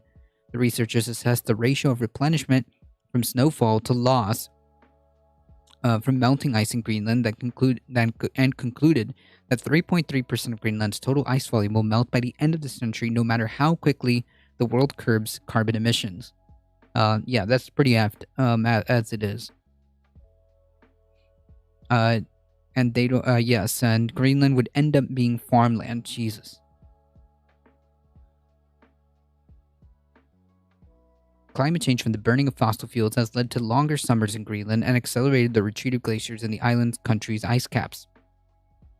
A foot rise in global sea levels would have major consequences for coastal communities, as sea level rise threatened to displace almost 200 million people by the end of the century. Yeah. In the U.S., coastal residents represent 40% of the U.S. population and 7.9 trillion in gross domestic product, according to NOAA. Yeah, just to piggyback off that.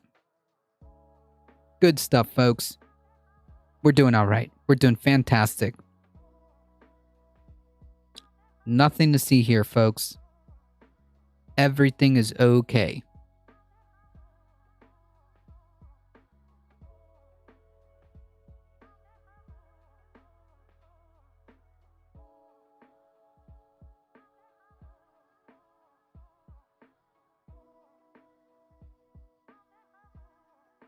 Folks, the climate crisis is very serious, and as you can see, very catastrophic predictions are already locked in. Even if we were to stop emitting, even if we were to curb, like just hypothetically, if we were to just nanosnap all emissions now, just nanosnap, no emissions. There are still some pretty effed up, catastrophic domino effects that cannot be stopped.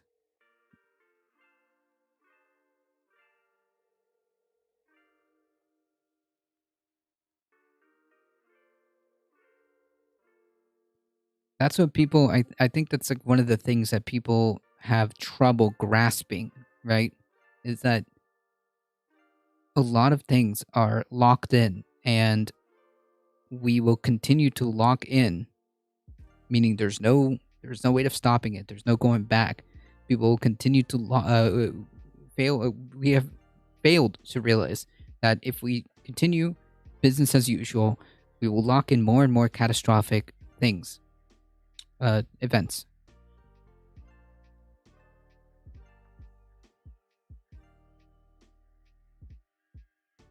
People in power have trouble grasping what they have for lunch tomorrow. Yeah, yes, that is a good point.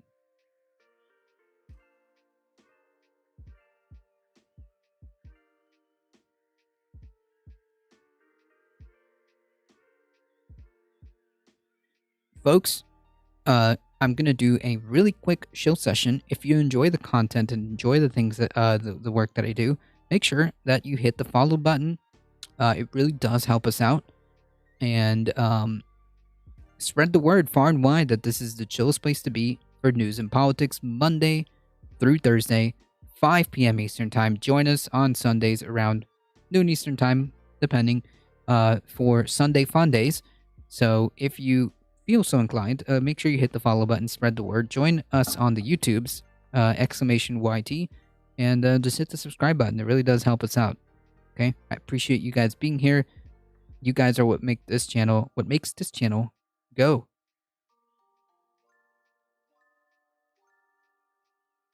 All right.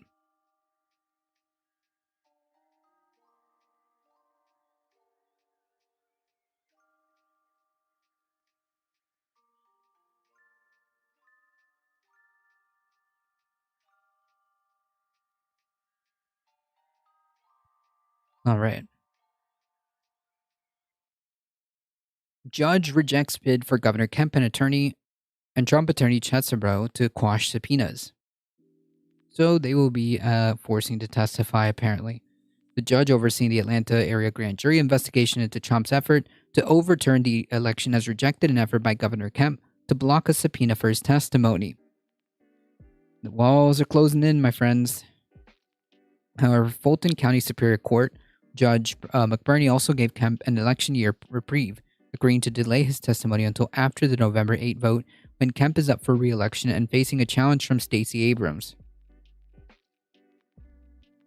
The governor is in the midst of a re-election campaign, and this criminal grand jury investigation should not be used by the district attorney, the governor's opponent, or the governor himself to influence the outcome of that election. Asked about the order on Kemp, District Attorney Fannie Willis told reporters that she was pleased with the investigation's pace and indicated her investigators were about 60% through the intended witnesses. Willis also said she intended to send jurors home by the end of the calendar year. We'll continue to fight to make sure the grand jury and the public get the truth, and I'm very hopeful that by the end of this year I'll be able to send the grand jury on their way. The grand jury is authorized until May 2023, indicating that Willis may wrap her investigation early. The Kemp order wasn't the only bit of good news for the DA. In a separate opinion, McBurney also rejected an effort by a Trump-allied attorney, Kenneth Chesebro, to similarly block a subpoena for his testimony. Chesebro has claimed that his potential testimony would entirely barred by attorney-client privilege, as well as New York State's rules around attorney confidentiality. However, McBurney noted that, as with many witnesses, there are plenty of topics that would not be subject to privilege claims. Among them, Mr. Chesebro's background and experience, his knowledge of both Georgia and federal election law, his communication with Republican Party officials in Georgia following the 2020 election, his interactions, with individuals in Georgia seeking to prepare the slate of alternate electors. Again, it just blows my mind that the Republican Party has engaged in these several schemes across several states to overturn the will of the people by shoehorning fake electors. I mean, and that's not even raising an eyebrow. That's what is the most amazing part about this. That's not really raising an eyebrow.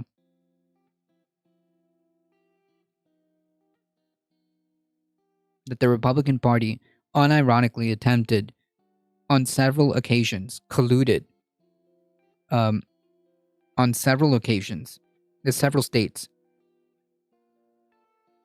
to literally send fake electors to the, to be certified, thus overturning the results of the election. I mean, that's just wild to me. That is just wild to me.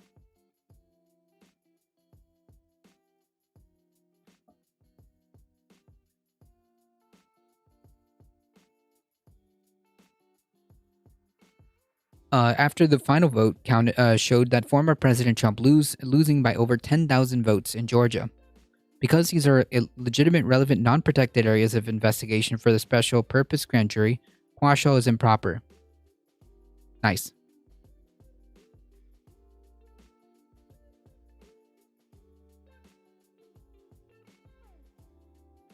The rulings are victories for Willis, although the delayed testimony for Kemp is a setback for her investigation's overall timetable. The DA has argued for the urgency of Kemp's testimony sooner than November. An attorney for Chesbrough did not immediately respond for a request for comment.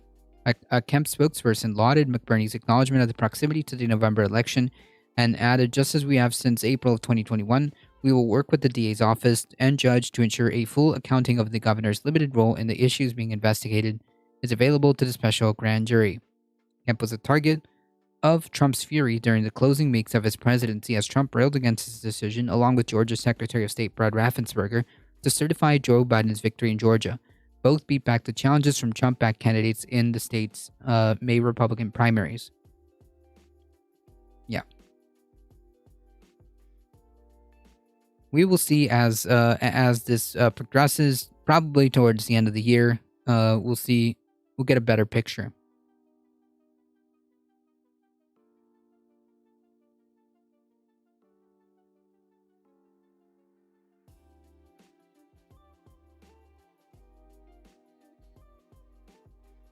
All right, Alio. I looked out, and there was this fox with a peanut butter jar on his head. Alio requested a cute animal video, so we will oblige. I looked out, and there was this fox with a peanut butter jar on his head. Oh no. Oh no. What did you do? Come here. Come here. Come here. Come on. I'll help you. I thought I was going to be able to just gently grab it off of him, but he was just so scared. Okay, the mom knows something's wrong. She's like perched up there looking for the baby. Go find your baby. Go find your baby. I had the Animal Humane Society come out to try and trap the little fox. I've been running through the bushes trying to find him. I'm here to help you. He had disappeared once the animal control came, so now we just have to wait probably till 8:30 for them to come back out again. Finding the fox was a bit challenging. I kept seeing the rest of the family, but not him. That's so cute. I was worried, what if he doesn't come out? What if he's going to get his jar jammed down under the deck? Operation Catch a Fox. I reached out to Jamie from SF Romp, and she said, I'm gonna get you a cage. And she arranged for one of the volunteers to help set it up. We put some cat food underneath it and some cat food next to it. It's our last shot. I was up all night hoping that the fox would come so I could rescue him. 11 p.m. These two fat raccoons show up. They're just having the time of their life at this open buffet. Excuse me, sir. It's not really for you. So that night when the raccoons were eating all the food and I realized we're not going to catch the fox this way, I needed a net. Jamie brought the net over earlier, taught me how to use it. Just really hoping I can catch him today. Oh wait, I think I see him. I can't believe I caught him. Baby. He was on the deck and I was able to catch him. It happened so fast. We're gonna save you. Oh my god. We very quickly got the jar off his head. I still think this is one of my greatest achievements. Seeing him in the cage, seeing that he looked really well, you know, that was just so wonderful. Okay, little baby. You're gonna go free. Once he had something to eat and drink, then I knew he was gonna be fine and it would be okay to release him. Hold on. Okay. He just pops out there, and that was a really good sign that he's going to be okay. We did it! I want all those little foxes to know that I love them so much.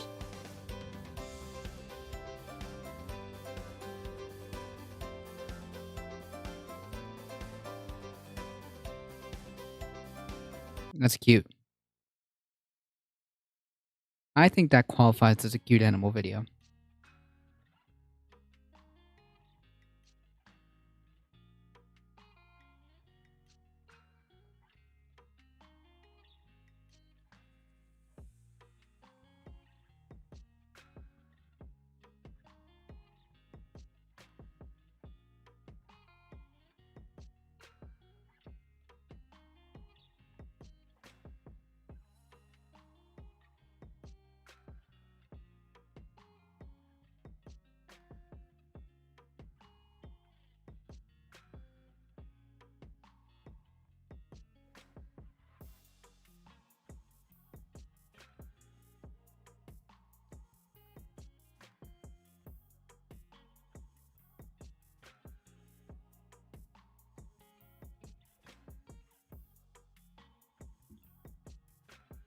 Becky, how's it going? I should do a cute animal video at the end of my streams too, or more rude breaks.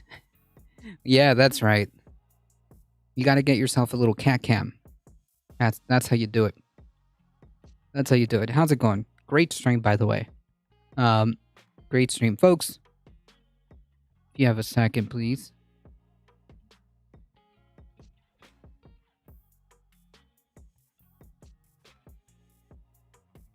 Please consider please consider following. Jeez. Please consider following twitch.tv/the Beccasphere or Beccasphere. She does phenomenal stuff. Usually streams on Monday.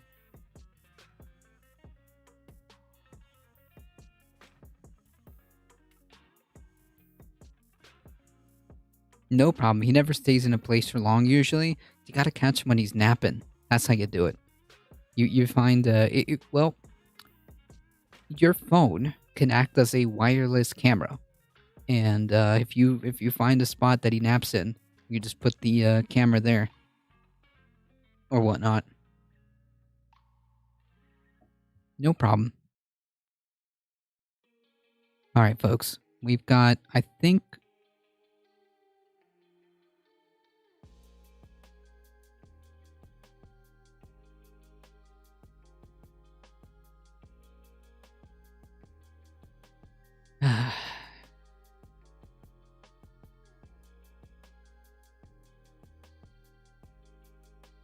That sounds like a fun challenge. Yeah, I used to have an idea like that, but I don't know. My kitty doesn't like to stay in the room.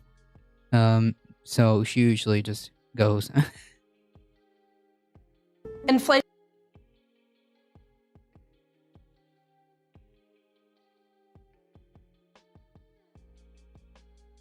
Alright, folks, I'm sorry. Listen, it's gonna be okay, but I'm sorry I have to subject you to this, okay? It's gonna be okay.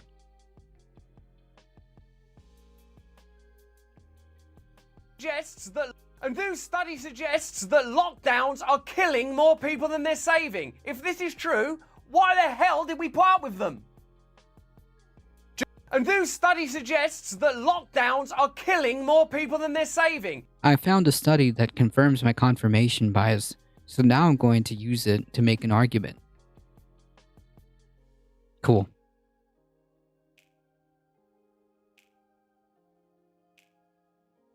If this is true, why the hell did we put up with them? What? Why the hell did we what? Oh, God. Russell Brand is English, right? Somebody... Yeah, Russell Brand is English, right?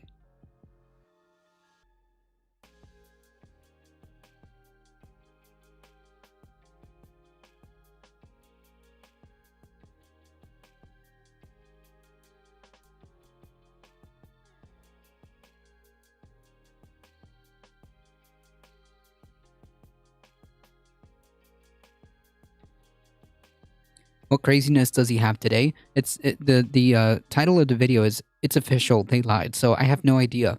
I have no idea.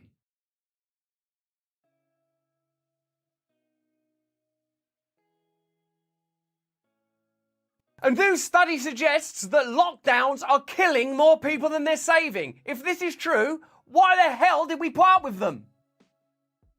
During the last couple of years, a lot of us lost faith in the government, lost faith in the media, lost faith in Big Pharma, started to question some of the narratives that were emerging around the coronavirus pandemic. It was a time of division, a time of conspiracy. But why? But who did this, Russell? People like you. Yes, from England? Okay, that's it. I'm saying it, all right? I'm coming out with this strong statement. Listen, the Revolutionary War had to happen, okay? Time of blaming I'm saying it, all right? I have no doubts. The Revolutionary War had to happen. Okay, I'm saying it.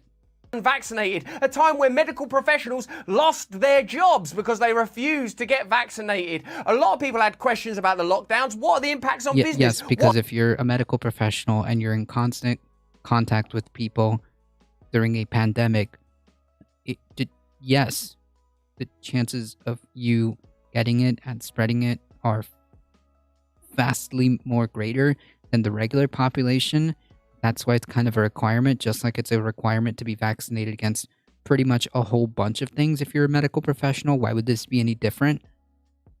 And if you refuse to do that, you're putting people in danger. So, yeah. What are the impact on other health conditions? Well, a new study suggests that more people are dying as a result of the lockdowns than were saved by potentially not being exposed to the coronavirus pandemic. Let's get into it. This is from the Daily Telegraph, which is a type of newspaper. The effects of lockdown may now be killing more people than are dying of COVID, official statistics suggest. Figures for excess death from the Office of National Statistics. God, can you imagine a more boring place to work? You're in an office. What are we doing? Statistics. Are they official? Yeah. Oh, God, kill me now. Well, we probably will. Office of National Statistics, or ONS, show that around 1,000 more people than usual are currently dying each week from conditions other than the virus. Yeah, he was a comedian.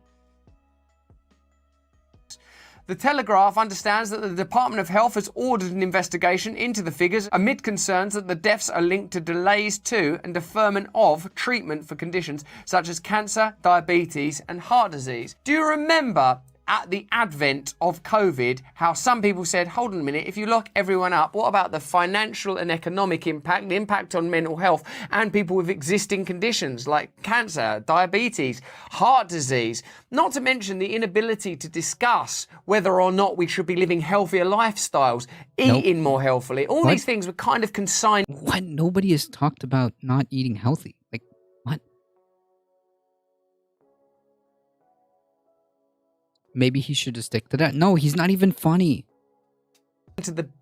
Like I said, I stand by this statement, okay? This is why the Revolutionary War had to happen. Bin or trash can marked conspiracy theory. But it turns out that these are important and relevant discussions that ought to have been had. Over the past 2 months, the number of excess deaths not from COVID dwarfs the number linked to the virus. Figures suggest that the country, that's the UK, a type of country with a queen in it, is facing a new silent health crisis. Thank you, Russell. Linked to the pandemic response rather than to the virus itself. If the cure is worse than the disease, ought we re-examine our policies? Dr. Charles Levinson, the chief executive of Dr. Call, a private GP service, said his company was seeing far too many cases of undetected cancers and cardiac problems, as well as disturbing numbers of mental health conditions. Anecdotally, as a person in recovery from addiction, I can tell you that alcoholism and addiction and self-harm and all of those kind of addiction-related and mental health conditions are definitely being negatively impacted. Let us know in the comments below if your mental health has suffered, if you know someone whose health condition has been affected, if you know someone that's having cancer treatments, diabetes treatments, heart condition treatments that's been negatively affected by the lockdown process. Hundreds and hundreds of people dying every week. What's going on? He said. Well, you've just told us they're dying, and it's on a weekly basis. Delays in seeking and receiving healthcare are no doubt the driving force, in my view.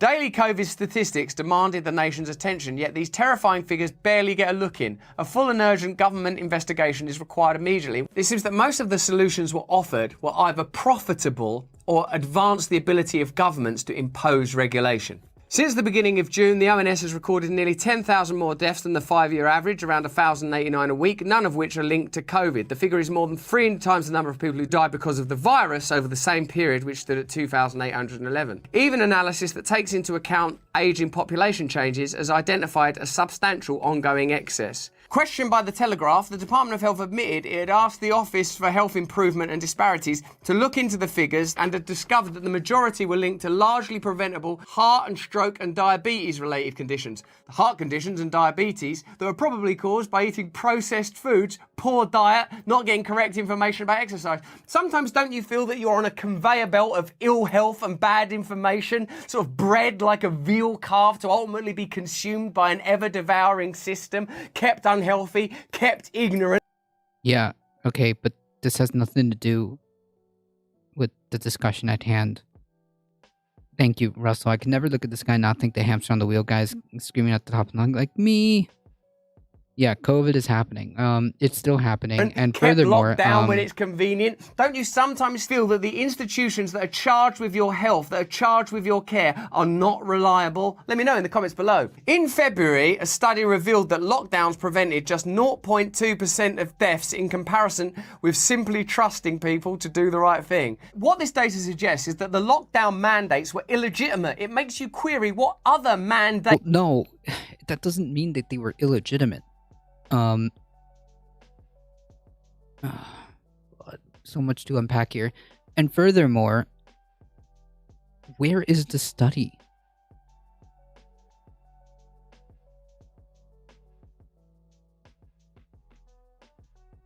Where is the study?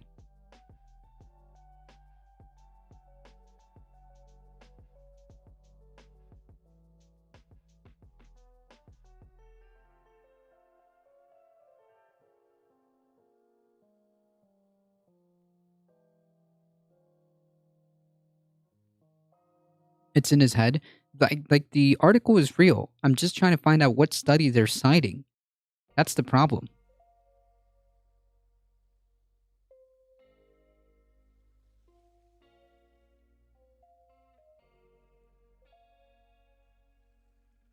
When we look at lockdowns, we don't find much of an effect.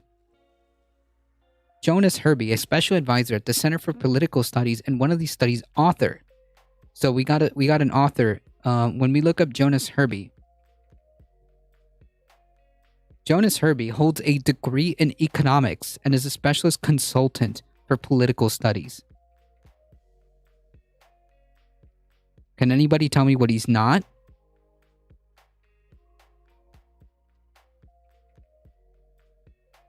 This is the article he's citing, right here.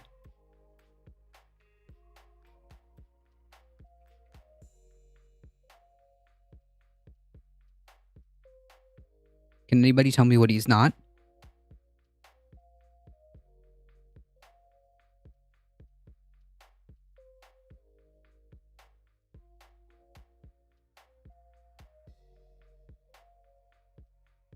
Russell Brand is like Tucker and Ben Shapiro, just yell and talk fast and people will love it. Yeah, the thing is, like, he does bring studies, but woefully misrepresents them and does not go into it.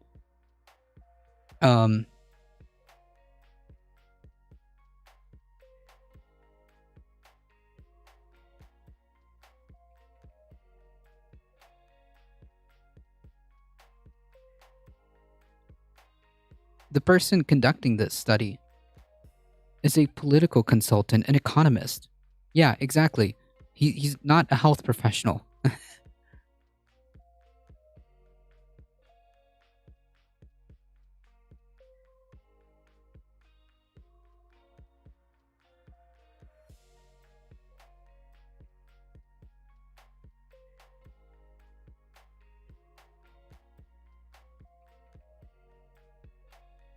Researchers said that it was clear that the public would naturally socially distance. How? How do you make this determination? That didn't happen when, that didn't happen in Sweden.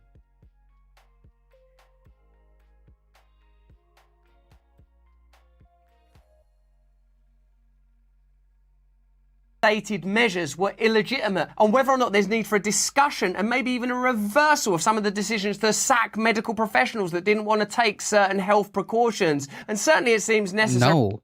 What does this have to do with medical professionals not taking, like, important steps to protect themselves and patients? What does that have to do with the study? To redress some of the certainty and condemnation that was levelled at people that didn't want to go along with the existing narrative. And this is just a recounting of measurable, accountable, statistical deaths. This doesn't enter into the people that have lost their jobs, the people that are living in despair, the entropy, atrophy and breakdown of cultures and society, the general sense of things aren't working. These things are more difficult to measure, but I know that you're feeling them because I'm feeling them as well. Researchers from Johns Hopkins University in the US, Lund University in Sweden, and the Centre for Political Studies in Denmark said the cost to society far outweighed the benefits. The team even found that some lockdown measures may have increased deaths. We do find some evidence that limiting gatherings was counterproductive and increased COVID-19 mortality, the authors concluded. Maybe that's why politicians the world over continue to have parties and gatherings at their leisure. Hi, I'm Dr. Shannon Klingman, founder and CEO of Lumi, the aluminum-free deodorant for everyone. Are you trying to tell me something? Often lockdowns have limited people's access to safe outdoor places such as beaches, parks and zoos, or included outdoor mask mandates or strict outdoor gathering restrictions, pushing people to meet at less safe indoor places. These measures were often enforced literally by the police. Let me know in the comments below if you were ever moved along by a megaphone, if you were ever told that you couldn't meet in a park. I know there's people I worked with that were driven out of parks by police vans in order to preserve a lockdown that we're now beginning to see was not effective and maybe even literally detrimental. Jonas Herby, a special advisor at the Centre for Political Studies and one of the study's authors, told The Telegraph, "When we look at lockdown, we don't find much of an effect. We think that most people don't want to get sick or infect their neighbours. So if you just give people the proper knowledge, they do the right thing to take care of themselves and others. And that's why lockdowns don't work." More generally... Wait, so you just take like the libertarian approach? Okay. Where is the study?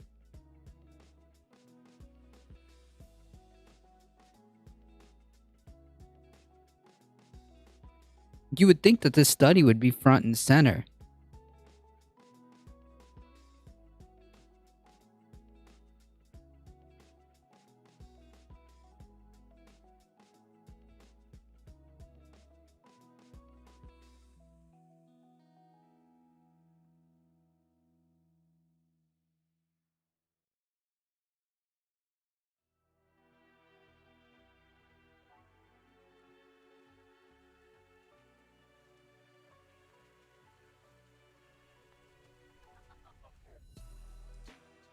Oh, holy shit.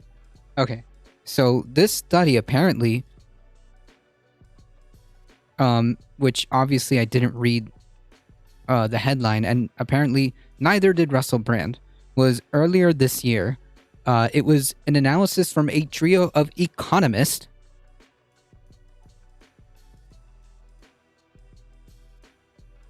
not peer-reviewed and conflicting with the and conflicting with the what we know, right? What makes sense. Russell Brand didn't like the pandemic handling and found some stuff on the internet which roughly went along with what he said. Wants to run about so he can feel superior to his audience. Yeah, not a cult, by the way. Not a cult. Yeah, this is first of all, it's an analysis from 3 economists, not health professionals, economists. And furthermore, not peer-reviewed.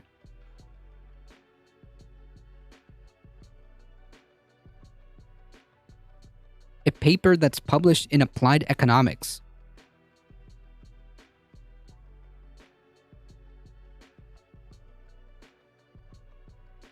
The authors looked at data from 34 other studies, published from July 1st during the early parts of the global... Yeah, so they took data from the old, oh my god, okay, mortality rates, but didn't consider how lockdowns might have affected the number of infections or virus-related hospitalizations. They also didn't use studies that forecast deaths. The authors also defined lockdowns as compulsory, holy shit, non-pharmaceutical interventions that restrict internal movement, close schools, businesses, and ban international travel. They didn't consider government recommendations, information campaigns, mass testing, or vaccine measures. Wow. This is why you can't just point out a study. This is why you can't just point out a study and then be like, yeah, you see, I'm right.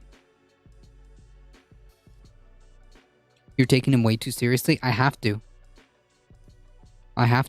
This is 250,000 views in 3 hours from a channel that has 5 point something, almost 6 million subs. And I hate that this is a thing.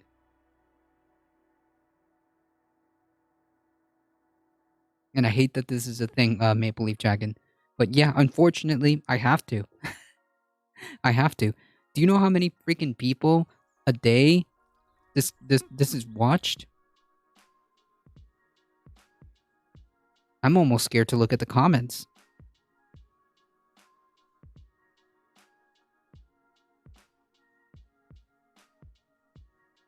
He's not a conspiracy theory, he's a truth seeker. The only real positive thing I gleaned from this pandemic is I lost so many relationships with folks I thought were real friends. We're friends because of their complete trust in the system. Now that the truth is unfolding, they just want to ignore everything they were wrong about and then wonder why I won't go to the dinner. That sounds like a you problem anymore, or have my kids around them to play. Jesus, not a cult, folks.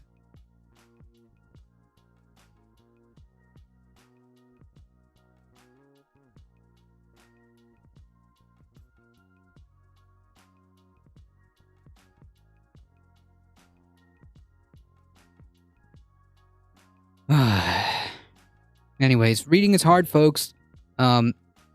Reading is hard. Looking into studies. Remember, this is a prime example. This is a prime example of numbers don't lie, but I can make them say whatever I want them to say. This is a classic example of that. That's what's happening here. Like, for one, yeah, that's a huge important factor. You're taking data, old data from July of 2020, and you're not factoring in what the vaccines have done.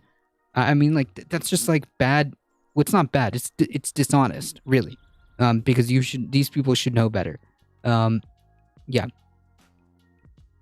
What's discouraging is that even if you pointed these out to people who believe this, they would just deny that there's any truth there. Yeah, like, but that's the thing. No matter what, even if that is the case, and I do agree that is very much likely the case. I think that putting something out there, a little sliver. I know that this is, a small channel. I know that this is probably never gonna get heard, but it's out there.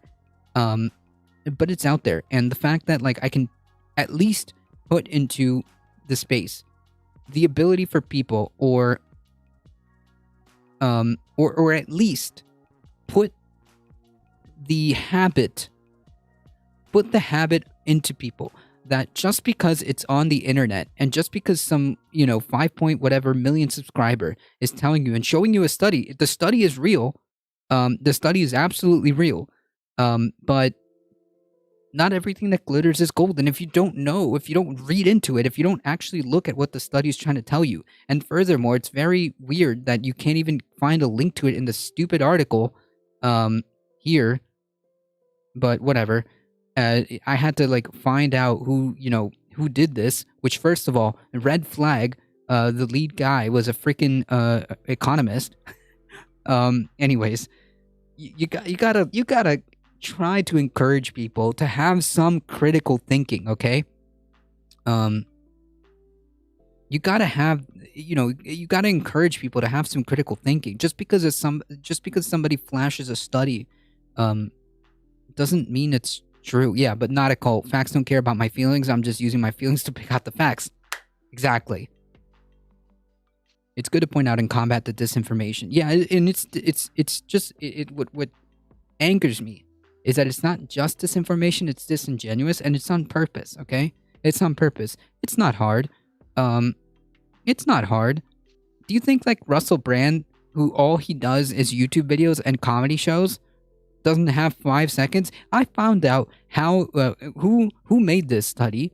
I found out who made the study just by clicking on the article, and I found out the problems with it by just kind of perusing around. It didn't take me that long. So You just see something on the internet and automatically, boom, got to make a video on this. People talk about lockdowns in the US like we actually locked down at any point. Yeah, like, furthermore, it's very disingenuous to say, like, oh yeah, lockdowns didn't have any effect. And then, like, when you actually look at it, the lockdowns that we had in the US were very minimal, if at all. There was only sections of the country that were locked down. There was parts of even states that were locked down, even in Florida. Parts of South Florida were locked down for a couple of weeks, and that's about it. Okay, that's about it. We were in like shelter in place or whatever for a couple of weeks. As soon as it started getting to like the month, they were like, all right, it's all good. It's done. It's so annoying how often news sources don't link studies. Yeah, you have to like fish around for them. In some states in the United States, there weren't any lockdowns, making any areas that were locking down kind of moot, right? Like that kind of defeats the whole point.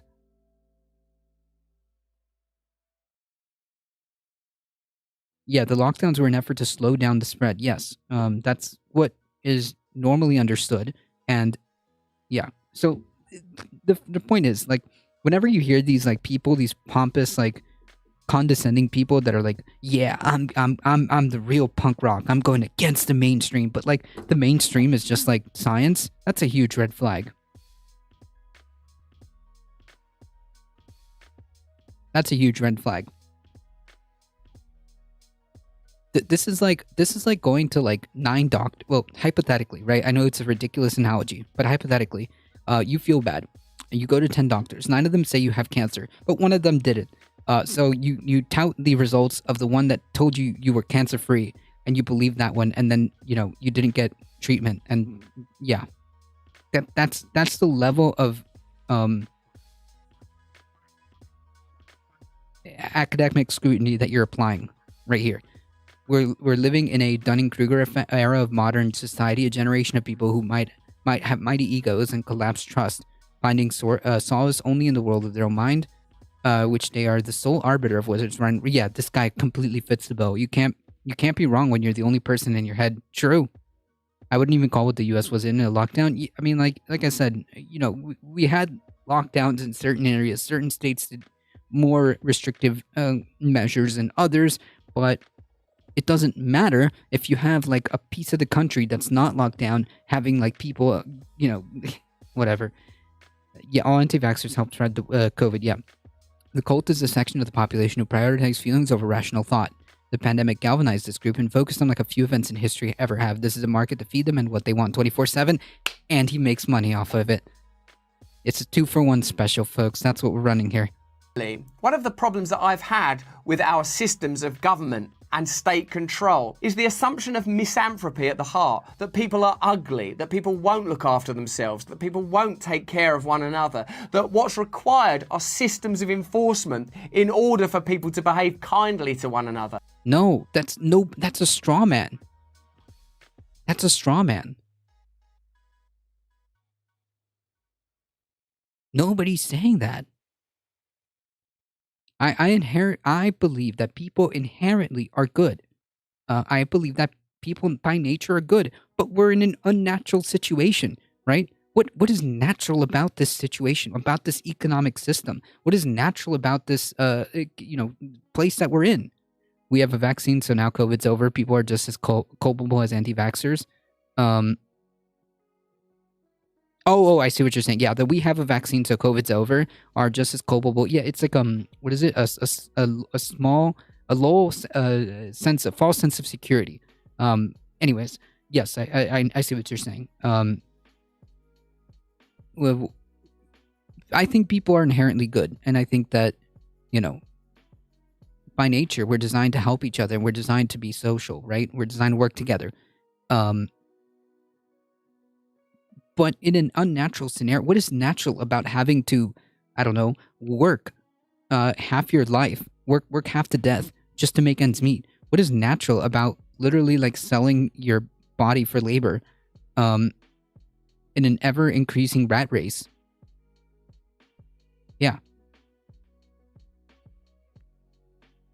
It's this assumption that I object to most, and it's this assumption that we saw play out throughout the pandemic. Regulations where advice would have been sufficient. This is what we have found. There seems to be an airborne virus. If you love people, you might want to protect them. Instead of that, in countries like Australia, we saw internment camps opening. In Canada, truck drivers had to take to the street. All over the world, health professionals lost their jobs. The unvaccinated were condemned. I'm not advocating any conspiracy theories if what you mean by conspiracy theory is unsubstantiated ideas that can't be proven. But when you see the mandates and regulations that were pushed by the state, by big pharma, by big business, by the media, breaking down under study and being demonstrably unhelpful, then there is at least room for a conversation and possibly room for condemnation of these measures and those that were behind them. In general, we should trust that people can make the right decisions. So the key thing is to educate them and tell them when the infection rates are high and when it's dangerous to go out and how to protect yourself. One possible reason lockdowns seem ineffective is that some measures are counterproductive. There is some evidence that putting limits on gatherings actually increase the number of deaths. One of the studies cited in the review found that voluntary behavioural changes are 10 times as important as mandatory behavioural changes in combating COVID. Put simply, people voluntarily observing sensible precautions is more effective than state control. You can see that the advantage in increasing state control is that you're giving more power to the establishment. You're granting more opportunity in the future. What is the establishment? What?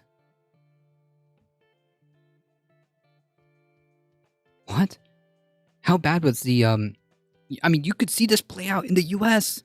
You could see this play out in the states that actually did do COVID lockdowns and versus the states that didn't. You could see that just in this country alone, what the numbers are.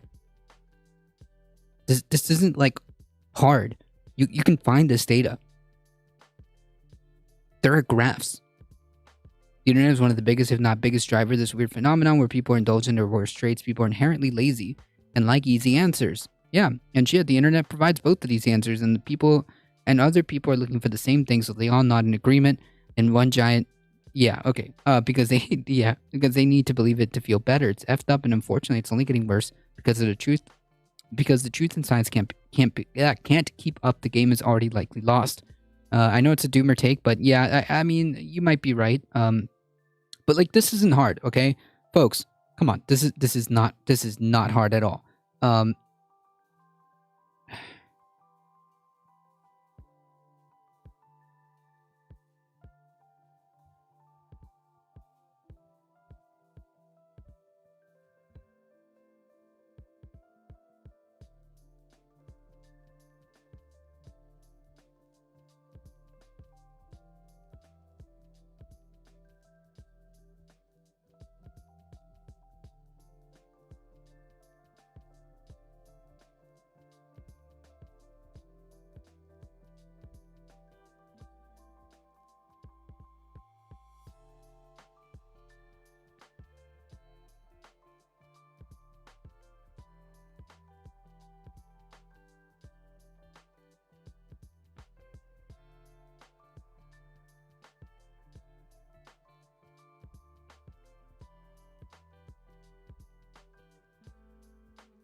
Wow. We just crossed out, we did the 1 million deaths. Jesus. Unless things like this get any traction. Psychological inoculation improves resilience against misinformation on social media. Online misinformation continues to have adverse consequences for society. Inoculation theory has been put forward as a way to reduce susceptibility to misinformation by informing people about how they might be misinformed, but its scalability has been elusive both at a theoretical and a practical level. We developed 5 short videos that inoculate people against manipulation techniques commonly used in misinformation, emotional, manipulative language, incoherence, false dichotomies, scapegoating, and ad hominem attacks. In 7 pre-registered studies, i.e. 6 randomized control studies, and an ecologically valid field study on YouTube, we find that these videos improve manipulation technique recognition, boost confidence in spotting these techniques, increase people's ability to discern trustworthy from untrustworthy content, and improve the quality of life, improve the quality of their sharing decision. I guess, or domino effect is improving quality of life, but whatever. These effects are robust across the political spectrum and a wide variety of covariates. We showed that psychological inoculation campaigns on social media are effective at improving misinformation resilience at scale. Wait. We showed that psychological inoculation campaigns on social media are effective at improving misinformation resilience at scale. But its scalability has been elusive at both the theoretical and practical levels. Wait, that's pretty contradictory. Or am I reading something wrong?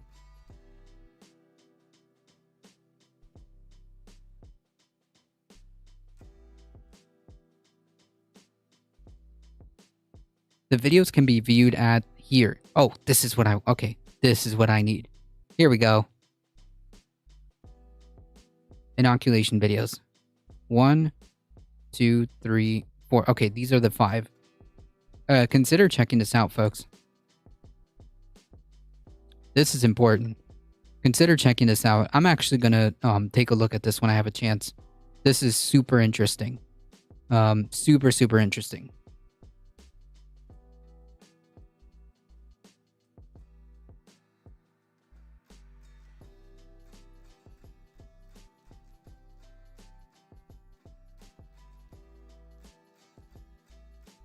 So you can see the difference. Like, again, you don't have to go far. You can see like the visual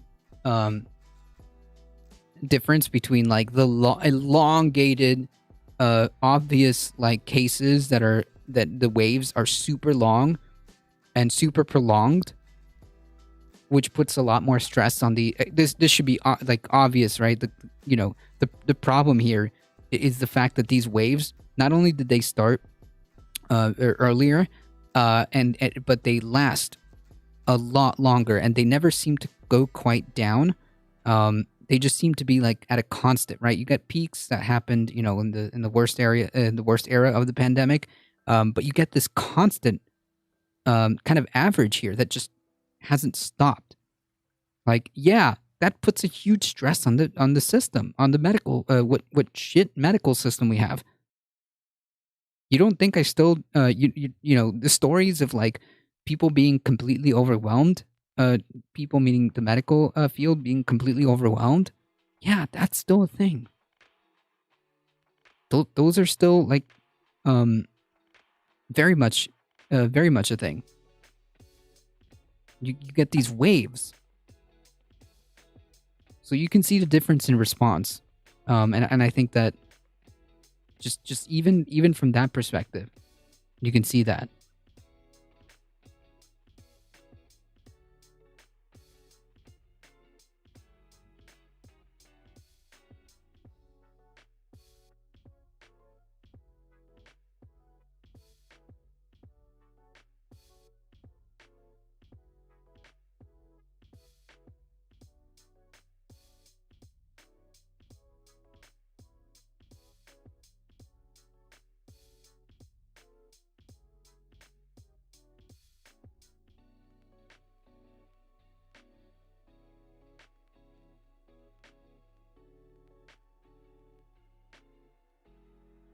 And furthermore, this does not take into account what all the long COVID effects are going to be. We haven't even seen that.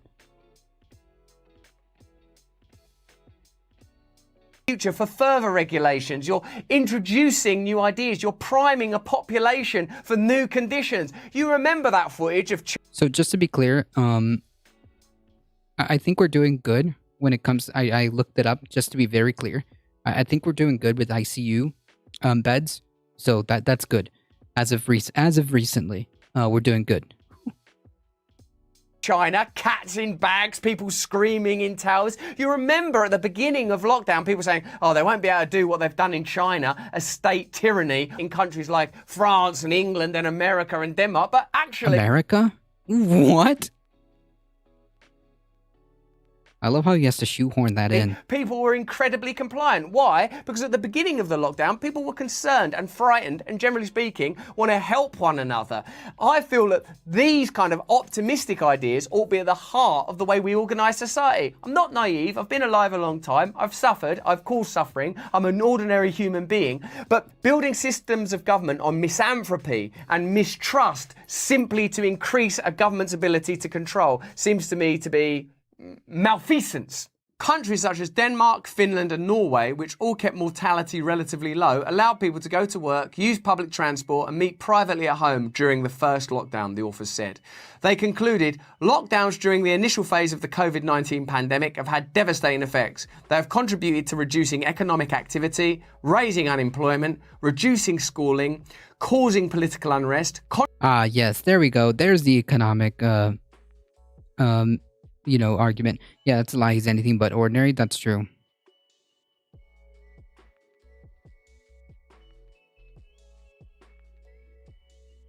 Wait.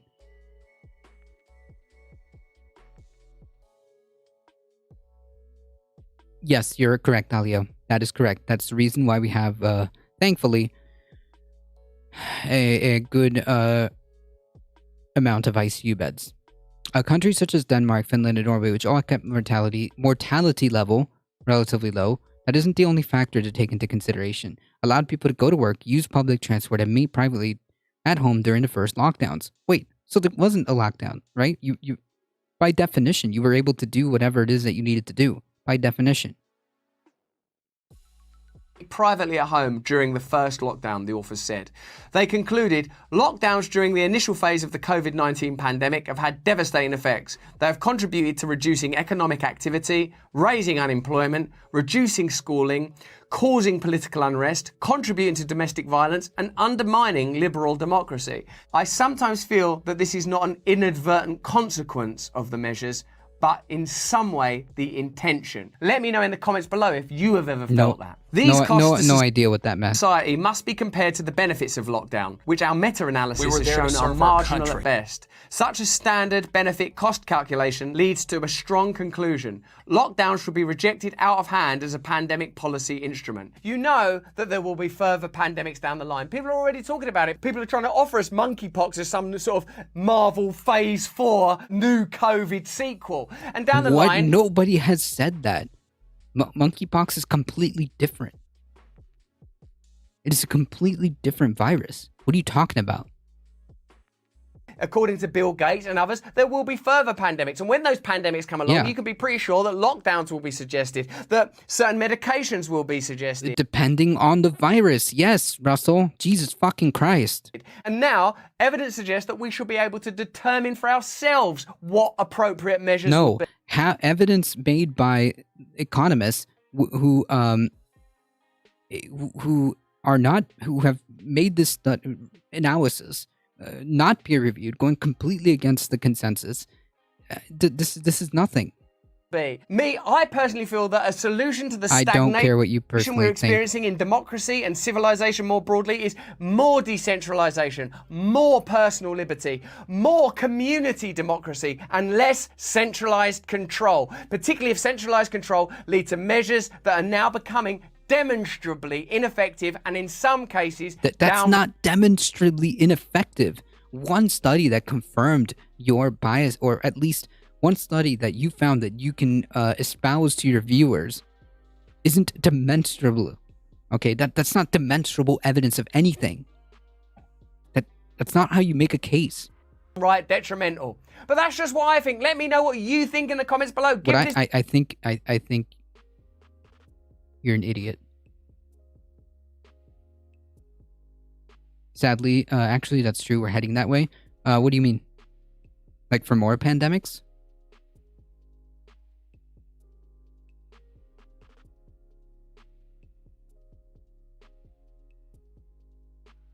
Yeah, due to climate change and invading wildlife, just ignore why pandemics are becoming more common. Yep, that's 100% a good point. Yeah, decentralization. Yeah, I mean, I'm in favor of that. Democratizing, decentralized. Yeah, sure. That's not my issue with Russell Brand. Anyways, thanks, Russell. Damn. phenomenal stuff. And as we prepare to depart, I'm gonna risk a copyright strike for this. I think this is I think this is exactly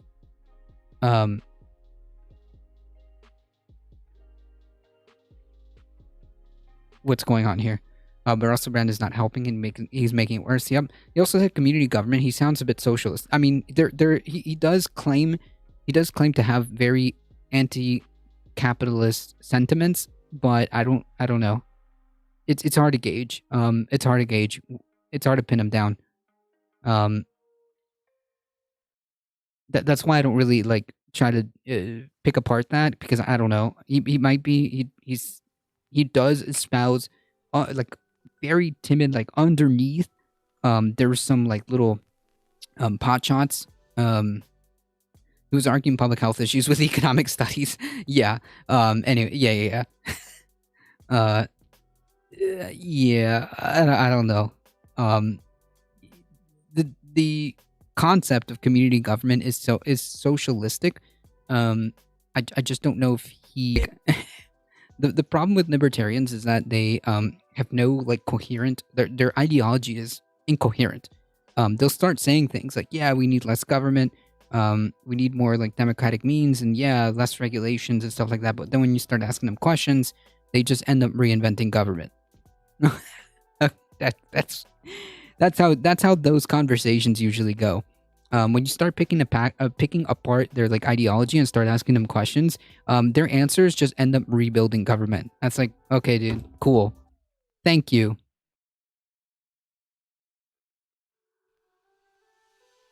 The same background as you? Oh, thank you. This took a turn. Yeah, Weird to have a Yankovic is freaking awesome. I love his art. But yeah, that's literally Russell Brand. He'll start off talking about like, yeah, you know, decentralized, more democracy, all that stuff, and then like, by the way, I cracked the code. Tell me that's not Russell Brand, okay? Chat, tell me that's not Russell Brand, okay? Yeah. So, anyways, there are libertarian socialists, which are just like another euphemism for anarchists, anarcho-syndicalists, which are like a hybrid between like anarchists and like they have like leftist, communist, anarchist kind of vibes. Okay, there's so many factions and so many labels, and everybody gets triggered if you know if you use the wrong label. Sometimes Weird Al has been around since '78, present and plays a mean accordion. Yeah, he in fact, fun fact, he always does a polka song, one polka song in every album. One polka song in every album. That's his like personal rule.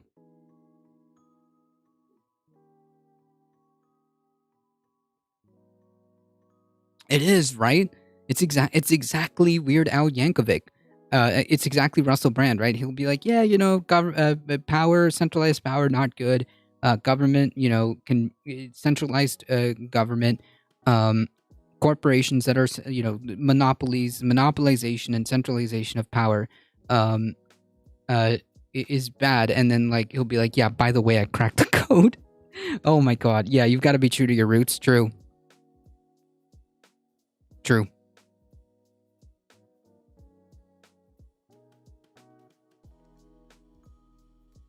All right, folks. It is just over 8 o'clock. I do got to get going. Before I do so, folks, if you guys enjoy the content, don't forget to hit the follow button. It really does help us out. Spread the word far and wide that this is the chillest place to be. Monday through Thursday, 5 p.m. Eastern Time. Join us on Sundays around noon Eastern Time-ish. A couple of shout-outs here. Shout out to Ali O'Share. Please go check them out. Shout out to Becca Sphere. Please check out her Twitch channel. She is live Mondays in the AMs. And follow her, subscribe to her YouTube channel. She's got 2 of them. So make sure you check that out. Please go show some support to these wonderful folks. Also, third shout out to Dan Simpson for bringing for bringing their wonderful community over. I really appreciate that. Thank you so much, Dan Simpson. please go follow twitch.tv/iDentention, twitch.tv/Beccasphere, twitch.tv/AlioShare. I think I got everything there. Phenomenal, wonderful folks. I appreciate that. Once again, thank you, Iden, for bringing your wonderful community over. Thank you for all the follows that were offline. Raja Babu, thank you for the offline follow. I appreciate that. Folks, please stay safe. Please take care of each other. I love y'all, and I hope to see you guys in the next one.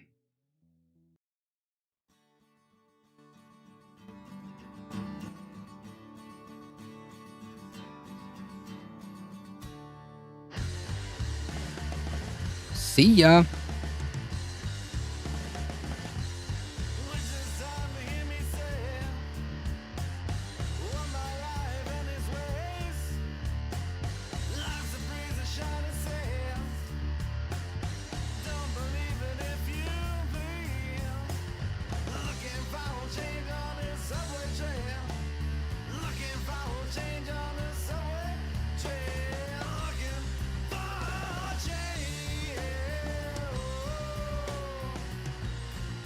Bye.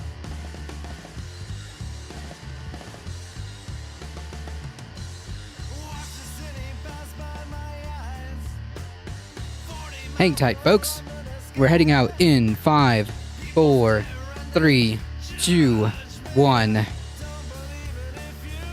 See ya.